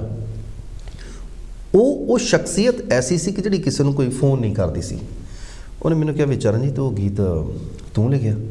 ਮੈਂ ਕਿਹਾ ਹਾਂਜੀ ਜੀ ਮੈਂ ਲਿਖਿਆ। ਕਹਿੰਦੇ ਯਾਰ ਤੂੰ ਗੀਤ ਬਹੁਤ ਅੱਛਾ ਲਿਖਿਆ, ਉਹ ਸੱਚਾਈ ਬਿਆਨ ਕੀਤੀ, ਬਹੁਤ ਖੂਬਸੂਰਤ ਹੈ ਨਾ। ਕਿ ਉਹ ਕਹਿੰਦਾ ਯਾਰ ਇਹ ਅਸਲ ਚੀਜ਼ ਹੈ ਸਾਡੀ, ਜੇਕਰ ਕਿਤੇ ਸਾਡਾ ਇਹ ਅਕਸ ਸਰਕਾਰੇ ਦਰਬਾਰੇ ਪੇਸ਼ ਕੀਤਾ ਜਾਂਦਾ ਤਾਂ ਸ਼ਾਇਦ ਅਸੀਂ ਕਰਜ਼ੇ ਦੀ ਪੰਡ ਹੇਠਾਂ ਨਾ ਦੱਬਦੇ, ਫਾਹੇ ਨਾ ਲੈਂਦੇ। ਉਹਦੇ ਵਿੱਚ ਸੀ ਕਿ ਹਾੜੀ ਅਤੇ ਸੌਣੀ ਕਦੇ ਘਰ ਨਹੀਂ ਲਿਆਂਦੀ, ਇੱਥੇ ਲੱਗਦਾ ਨਹੀਂ ਪਤਾ ਹੈ ਕਮਾਈ ਦਾ, ਹਰ ਸਾਲ ਖਾਦਾਂ ਅਤੇ ਡੀਜ਼ਲਾਂ ਦੇ ਭਾਅ ਗੂਠਾ ਬਾਣੀਏ ਦੀ ਬਈ ਵਿੱਚ ਲਾਈਦਾ। ਸਾਡੇ ਤਾਂ ਕਰਜ਼ਾਈ ਹੋ ਗਏ ਅਸੀਂ, ਠੀਕ ਹੈ। ਔਰ ਸਾਨੂੰ ਇਹ ਜਿਹੜੀਆਂ ਚੀਜ਼ਾਂ ਨੇ ਇਹਨਾਂ ਤੋਂ ਸਾਨੂੰ ਵਾਪਸ ਮੁੜਨਾ ਪਏਗਾ। ਜੋ ਕਿਸੇ ਦਾ ਸਹੀ ਅਕਸ ਹੈ, ਇਹ ਅੱਜ ਜੋ ਟੋਚਨ ਮੁਕਾਬਲੇ ਹੋ ਰਹੇ ਨੇ, ਇੱਦਾਂ ਕਰ ਦਾਂਗੇ ਉੱਦਾਂ ਕਰ, ਇਹ ਸਾਡੀ ਖੇਤੀ ਦੇ ਨਾਲ ਜੁੜੇ ਹੋਏ ਨਹੀਂ। ਇਸੇ ਕਰਕੇ ਸਾਡੀ ਖੇਤੀ ਜਿਹੜੀ ਆ ਉਹ ਲੋਕੀ ਹੜਪਣ ਨੂੰ ਫਿਰਦੇ ਸੀ, ਜਿਨ੍ਹਾਂ ਦੇ ਕਰਕੇ ਸਾਲ ਭਰ ਦਿੱਲੀ ਦੀਆਂ ਸਰਹੱਦਾਂ 'ਤੇ ਬੈਠਣਾ ਪਿਆ। ਜੇਕਰ ਅਸੀਂ ਆਪਣਾ ਅਕਸ ਗਲਤ ਪੇਸ਼ ਕਰਾਂਗੇ ਲੋਕ ਸਾਨੂੰ ਗਲਤ ਕਹਿਣਗੇ, ਜੇਕਰ ਅਸੀਂ ਚੰਗੇ ਬਣ ਕੇ ਲੋਕਾਂ ਦੇ ਸਾਹਮਣੇ ਪੇਸ਼ ਹੋਵਾਂਗੇ ਤਾਂ ਲੋਕ ਸਾਨੂੰ ਚੰਗੇ ਕਹਿਣਗੇ। ਤੇ ਸਾਨੂੰ ਸਾਡੇ ਗੀਤਕਾਰਾਂ ਨੂੰ ਵਿੱਚ ਸਮੇਤ ਮੈਂ, ਠੀਕ ਹੈ, ਸਾਨੂੰ ਇੱਕ ਜ਼ਿੰਮੇਵਾਰੀ ਨਿਭਾਉਣੀ ਪਏਗੀ। ਔਰ ਇਹ ਜ਼ਿੰਮੇਵਾਰੀ ਹਰੇਕ ਵਰਗ ਦੀ ਕਿ ਕਿਸੇ ਵੀ ਵਰਗ ਦੇ ਨਾਲ ਧੱਕਾ ਹੋ ਸਕਦਾ, ਕਿਸੇ ਵੀ ਵਰਗ ਦੇ ਨਾਲ ਗਲਤ ਹੋ ਸਕਦਾ। ਸਾਨੂੰ ਉਸ ਵਰਗ ਦੀ ਅਸਲੀਅਤ ਜਿਹੜੀ ਹੈ ਉਹ ਲੋਕਾਂ ਦੇ ਸਾਹਮਣੇ ਰੱਖਣੀ ਪਏਗੀ। ਇਹਨਾਂ ਜ਼ਾਤਾਂ ਪਾਤਾਂ ਤੋਂ ਉੱਪਰ ਉੱਠ ਕੇ ਸਾਰੇ ਇੱਕੋ ਹੀ ਨੇ, ਕੋਈ ਕਿਸੇ ਦੇ ਵਿੱਚ ਫਰਕ ਨਹੀਂ ਹੈਗਾ। ਸਾਨੂੰ ਸਾਰਿਆਂ ਨੂੰ ਮਨੁੱਖਤਾ ਦੇ ਭਲੇ ਦੀ ਗੱਲ ਕਰਨੀ ਪਊਗੀ। ਇੱਕ ਗੱਲ ਹੋਰ ਬਹੁਤ ਜ਼ਰੂਰੀ ਮੈਂ ਤੁਹਾਡੇ ਕੋਲੋਂ ਸਿੱਖਣੀ ਚਾਹੁੰਦਾ। ਸਿੱਖਣੀ ਨਹੀਂ ਜੀ, ਇੱਦਾਂ ਨਹੀਂ। ਉਹ ਇਹ ਹੈ ਕਿ ਬਹੁਤ ਲੋਕਾਂ ਨੂੰ ਸ਼ੌਕ ਆ ਲਿਖਣ ਦਾ ਜੀ। ਤੁਸੀਂ ਇੱਕ ਕਾਮਯਾਬ ਲੇਖਕ ਹੋ ਔਰ ਤੁਸੀਂ ਇੱਕ ਕਾਮਯਾਬ ਨਹੀਂ, ਉਹ ਪੈਰ ਥੱਲੇ ਬਟੇਰਾ ਹੀ ਆ ਗਿਆ। ਨਹੀਂ, ਬਹੁਤ ਖੂਬਸੂਰਤ ਤੁਹਾਡੀ ਲਿਖਣੀ ਹੈਗੀ ਆ। ਔਰ ਜਿੱਥੇ ਤੁਹਾਡੀ ਲੇਖਣੀ ਖੂਬਸੂਰਤ ਆ, ਉੱਥੇ ਜਿਹੜੀ ਤੁਹਾਡੀ ਰਵਾਇਨਗੀ ਨੂੰ ਪੇਸ਼ ਕਰਨ ਦੀ ਗੱਲ ਹੈਗੀ, ਉਹ ਮੈਂ ਹੋਰ ਵੀ ਮੈਨੂੰ ਖਾਸ ਤੌਰ 'ਤੇ ਬਹੁਤ ਵਧੀਆ ਲੱਗਦੀ ਹੈ। ਮੈਂ ਤੁਹਾਡੇ ਕੋਲੋਂ ਉਹ ਸਿੱਖਣ ਦੀ ਗੱਲ ਮੈਂ ਇਸ ਕਰਕੇ ਕੀਤੀ ਕਿ ਹਮੇਸ਼ਾ ਇਨਸਾਨ ਸਿੱਖਦਾ ਜੀ। ਇਹ ਬਿਲਕੁਲ ਤੌਰ 'ਤੇ ਇੱਕ ਕਿਸਮ ਦੇ ਦੋ ਇਨਸਾਨ ਬੈਠੇ ਹੋਣ ਜੀ, ਸਿੱਖਦੇ ਜ਼ਰੂਰ। ਬਿਲਕੁਲ। ਲੋਕਾਂ ਨੂੰ ਲਿਖਣ ਦਾ ਸ਼ੌਕ ਬਹੁਤ ਹੈ ਜੀ, ਪਰ ਉਹ ਲਿਖ ਨਹੀਂ ਪਾ ਰਹੇ ਜੀ। ਤੁਸੀਂ ਜਿਹੜੇ ਲੇਖਕ ਹੈਗੇ ਆ ਪਰ ਉਹ ਸਿੱਖਣਾ ਚਾਹੁੰਦੇ ਆ, ਤੁਸੀਂ ਕੀ ਰਾਏ ਦਿਓਗੇ, ਕੀ ਕਰਨਾ ਚਾਹੀਦਾ? ਦੇਖੋ, ਲੇਖਕ ਹੁੰਦੇ ਆ, ਇਹ ਜੰਮਦੇ ਹੀ ਆ, ਇਹਨਾਂ ਨੂੰ ਆਪਾਂ ਤਿਆਰ ਨਹੀਂ ਕਰ ਸਕਦੇ ਕਿ ਤੁਸੀਂ ਮੈਨੂੰ ਇੱਕ ਕਮਰੇ ਦੇ ਵਿੱਚ ਬੰਦ ਕਰਦੇ ਹੋ, ਕਹੋ ਕਿ ਮੈਂ ਤੈਨੂੰ ਰੋਟੀ ਪਾਣੀ ਨਹੀਂ ਦੇਣਾ, ਤੂੰ ਸ਼ਾਮ ਤੱਕ ਕੋਈ 2 ਗੀਤ ਨਹੀਂ ਲਿਖ ਸਕਦੇ। ਇਹ ਕੁਦਰਤੀ ਪ੍ਰਮਾਤਮਾ ਵੱਲੋਂ ਕੋਈ ਦਾਤ ਹੁੰਦੀ ਆ, ਬਖਸ਼ਿਸ਼ ਹੁੰਦੀ ਹੈ, ਕੋਈ ਐਸੀ ਸੋਨੇ ਦੀ ਕਣੀ ਮੱਥੇ 'ਚ ਵਰੀ ਹੁੰਦੀ ਹੈ ਕਿ ਜਿਹਦੇ ਨਾਲ ਬੰਦੇ ਨੂੰ ਕਲਮ ਮਿਲਦੀ ਹੈ। ਪਰ ਜਿਹੜੇ ਆਪਣੀ ਕਲਮ ਦੇ ਵਿੱਚ ਸੁਧਾਰ ਕਰਨਾ ਚਾਹੁੰਦੇ ਨੇ ਜੀ, ਉਹਨਾਂ ਹੀ ਗੱਲਾਂ ਦੇ ਨਾਲ ਅਸੀਂ ਇੱਥੇ ਬੈਠੇ ਇਸ ਪ੍ਰੋਗਰਾਮ ਦੇ ਵਿੱਚ ਸਪੈਸ਼ਲ ਗੈਸਟ ਜਿਹੜਾ ਤੁਸੀਂ ਪ੍ਰੋਗਰਾਮ ਕਰਦੇ ਹੋ ਉਹਦੇ ਵਿੱਚ ਇਹੀ ਸਪੈਸ਼ਲ ਗੱਲਾਂ ਕੀਤੀਆਂ ਕਿ ਸਾਨੂੰ ਲੇਖਕਾਂ ਨੂੰ ਚੰਗਾ ਸਾਹਿਤ ਪੜ੍ਹਨਾ ਚਾਹੀਦਾ ਹੈ ਔਰ ਚੰਗੀਆਂ ਚੀਜ਼ਾਂ। ਇਹ ਨਹੀਂ ਕਿ ਜੇਕਰ ਤੁਸੀਂ ਗੀਤ ਲਿਖਦੇ ਹੋ ਤੁਸੀਂ ਗੀਤਾਂ ਦੀਆਂ ਕਿਤਾਬਾਂ ਹੀ ਪੜ੍ਹਨੀਆਂ, ਕਵਿਤਾਵਾਂ ਹੀ ਪੜ੍ਹਨੀਆਂ, ਨਹੀਂ, ਤੁਸੀਂ ਨਾਵਲ ਵੀ ਪੜ੍ਹੋ, ਤੁਸੀਂ ਕਹਾਣੀਆਂ ਵੀ ਪੜ੍ਹੋ, ਕਿਉਂਕਿ ਉਹਦੇ ਵਿੱਚੋਂ ਤੁਹਾਨੂੰ ਸ਼ਬਦਾਵਲੀ ਮਿਲੂਗੀ, ਭਾਸ਼ਾ ਦੇ ਮਾਹਰ ਬਣੋ, ਭਾਸ਼ਾ ਦੇ ਮਾਹਰ ਬਣੋਗੇ। ਔਰ ਜੇਕਰ ਕਹਿੰਦੇ ਕਿ ਨਰਿੰਦਰ ਸਿੰਘ ਕਪੂਰ ਉਹਨਾਂ ਨੂੰ ਪੜ੍ਹਨਾ ਵੀ ਚਾਹੀਦਾ, ਉਹਨਾਂ ਦੀਆਂ ਵੀ ਬਹੁਤ ਸੋਹਣੀਆਂ ਗੱਲਾਂ ਨੇ। ਉਹਨਾਂ ਨੇ ਕਿਹਾ ਕਿ ਜੇਕਰ ਬੰਦਾ ਬਹੁਤ ਸਾਰੀਆਂ ਕਿਤਾਬਾਂ ਪੜ੍ਹ ਲੈਂਦਾ ਤਾਂ ਉਹ MA ਪੰਜਾਬੀ ਦੇ ਬਰਾਬਰ ਚਲਿਆ ਜਾਂਦਾ। ਤੇ ਤੁਸੀਂ ਪੜ੍ਹੋ, ਜੇਕਰ ਤੁਸੀਂ ਪੜ੍ਹ ਸਕਦੇ ਹੋ, ਚੰਗੀਆਂ ਚੰਗੀਆਂ ਕਿਤਾਬਾਂ ਪੜ੍ਹੋ, ਤੁਹਾਡੇ ਕੋਲ ਬਿਨਾਂ ਕਾਗਜ਼ ਦੇ ਟੁਕੜੇ ਤੇ ਜੇਕਰ ਡਿਗਰੀਆਂ ਆਉਂਦੀਆਂ ਆ ਤਾਂ ਫਿਰ ਸੋਨੇ ਤੇ ਸੁਹਾਗੇ ਵਾਲੀ ਗੱਲ ਹੈ। ਬਹੁਤ ਜ਼ਿਆਦਾ ਪੜ੍ਹਨਾ ਚਾਹੀਦਾ। ਜੋਗੀ ਜੀ, ਮੈਂ ਕੋਸ਼ਿਸ਼ ਕੀਤੀ ਆ ਮੈਂ ਤੁਹਾਡੀ ਜ਼ਿੰਦਗੀ ਦੇ ਹਰ ਪਹਿਲੂ ਤੋਂ ਗੱਲ ਕਰ ਸਕਾਂ। ਹੋ ਸਕਦਾ ਮੈਂ ਤੁਹਾਡੀ ਜ਼ਿੰਦਗੀ ਦੀ ਕਿਸੇ ਗੱਲ ਨੂੰ ਮਿਸ ਕਰ ਗਿਆ ਹੋਵਾਂ, ਨਾ ਕਿਆ ਵੈਸੇ ਤੁਸੀਂ ਛੱਡਿਆ ਕਾਕਾ ਨਹੀਂ ਕਿ ਜਿਹੜੀ ਗੱਲ ਨਾ ਪੁੱਛ ਸਕੇ ਹੋ। ਤੇ ਅਗਰ ਤੁਸੀਂ ਆਪਣੇ ਵੱਲੋਂ ਕੁਝ ਆਪਣੇ ਸਰੋਤਿਆਂ ਵਾਸਤੇ ਕੁਝ ਕਹਿਣਾ ਚਾਹੋ ਤਾਂ ਜ਼ਰੂਰ ਕਹੋ ਜੀ। ਦੇਖੋ ਧਰਮਚੰਦ ਮਹਿ ਜੀ, ਤੁਸੀਂ ਬਹੁਤ ਬਾਕਮਾਲ ਜਿਹੜੀਆਂ ਮੇਰੇ ਨਾਲ ਗੱਲਾਂ ਬਾਤਾਂ ਕੀਤੀਆਂ, ਸੋਹਣੀਆਂ ਗੱਲਾਂ, ਮਿੱਠੀਆਂ ਗੱਲਾਂ, ਪਿਆਰੀਆਂ ਗੱਲਾਂ। ਔਰ ਮੈਨੂੰ ਲੱਗ ਹੀ ਨਹੀਂ ਰਿਹਾ ਸੀ ਕਿ ਅਸੀਂ ਇੱਥੇ ਕੋਈ ਇੰਟਰਵਿਊ ਕਰ ਰਹੇ ਹਾਂ, ਕੋਈ ਇਸ ਤਰ੍ਹਾਂ ਕਰ ਰਹੇ ਹਾਂ। ਬਹੁਤ ਅੱਛੀਆਂ ਤੁਸੀਂ ਸਵਾਦ ਲਈਆਂ, ਲਾਈਵਲੀ ਗੱਲਾਂ ਜਿਹੜੀਆਂ ਤੁਸੀਂ ਮੈਨੂੰ ਪੁੱਛੀਆਂ, ਚੰਗੀਆਂ ਲੱਗੀਆਂ। ਪਰ ਔਰ ਨਾਲ ਦੀ ਨਾਲ ਮੈਂ ਇੱਥੇ ਕਾਂਸ਼ੀ TV ਦੇ ਮਾਧਿਅਮ ਰਾਹੀਂ, ਹਾਂ ਸੱਚ ਮੈਨੂੰ ਯਾਦ ਆ ਗਿਆ ਉਹ ਗੱਲ ਸੀ ਕਿ ਤੁਹਾਨੂੰ ਬਹੁਤ ਸੰਸਥਾਵਾਂ ਨੇ ਸਨਮਾਨਿਤ ਕੀਤਾ ਹੈ। ਜੀ ਉਹਨਾਂ ਦਾ ਜ਼ਿਕਰ ਜ਼ਰੂਰ ਕਰੋ। ਬਿਲਕੁਲ ਜੀ, ਬਿਲਕੁਲ। ਮੈਂ ਇੱਥੇ ਜਦੋਂ ਆਪਣੇ ਇੰਗਲੈਂਡ ਦੇ ਵਿੱਚ ਵੀ ਆਇਆ ਤਾਂ ਇੱਥੇ ਵੀ ਬਹੁਤ ਮਾਣ ਮਿਲਿਆ।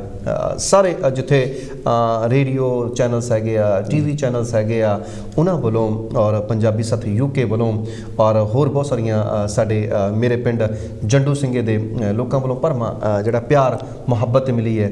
ਔਰ ਕਹਿਣ ਦਾ ਮਤਲਬ ਹੈ ਕਿ ਇਹੋ ਜਿਹੇ ਪਿਆਰ ਮੁਹੱਬਤ ਸਨਮਾਨ ਜਿਹੜੇ ਆ ਇਹ ਹੁੰਦੇ ਰਹਿਣੇ ਚਾਹੀਦੇ ਨੇ।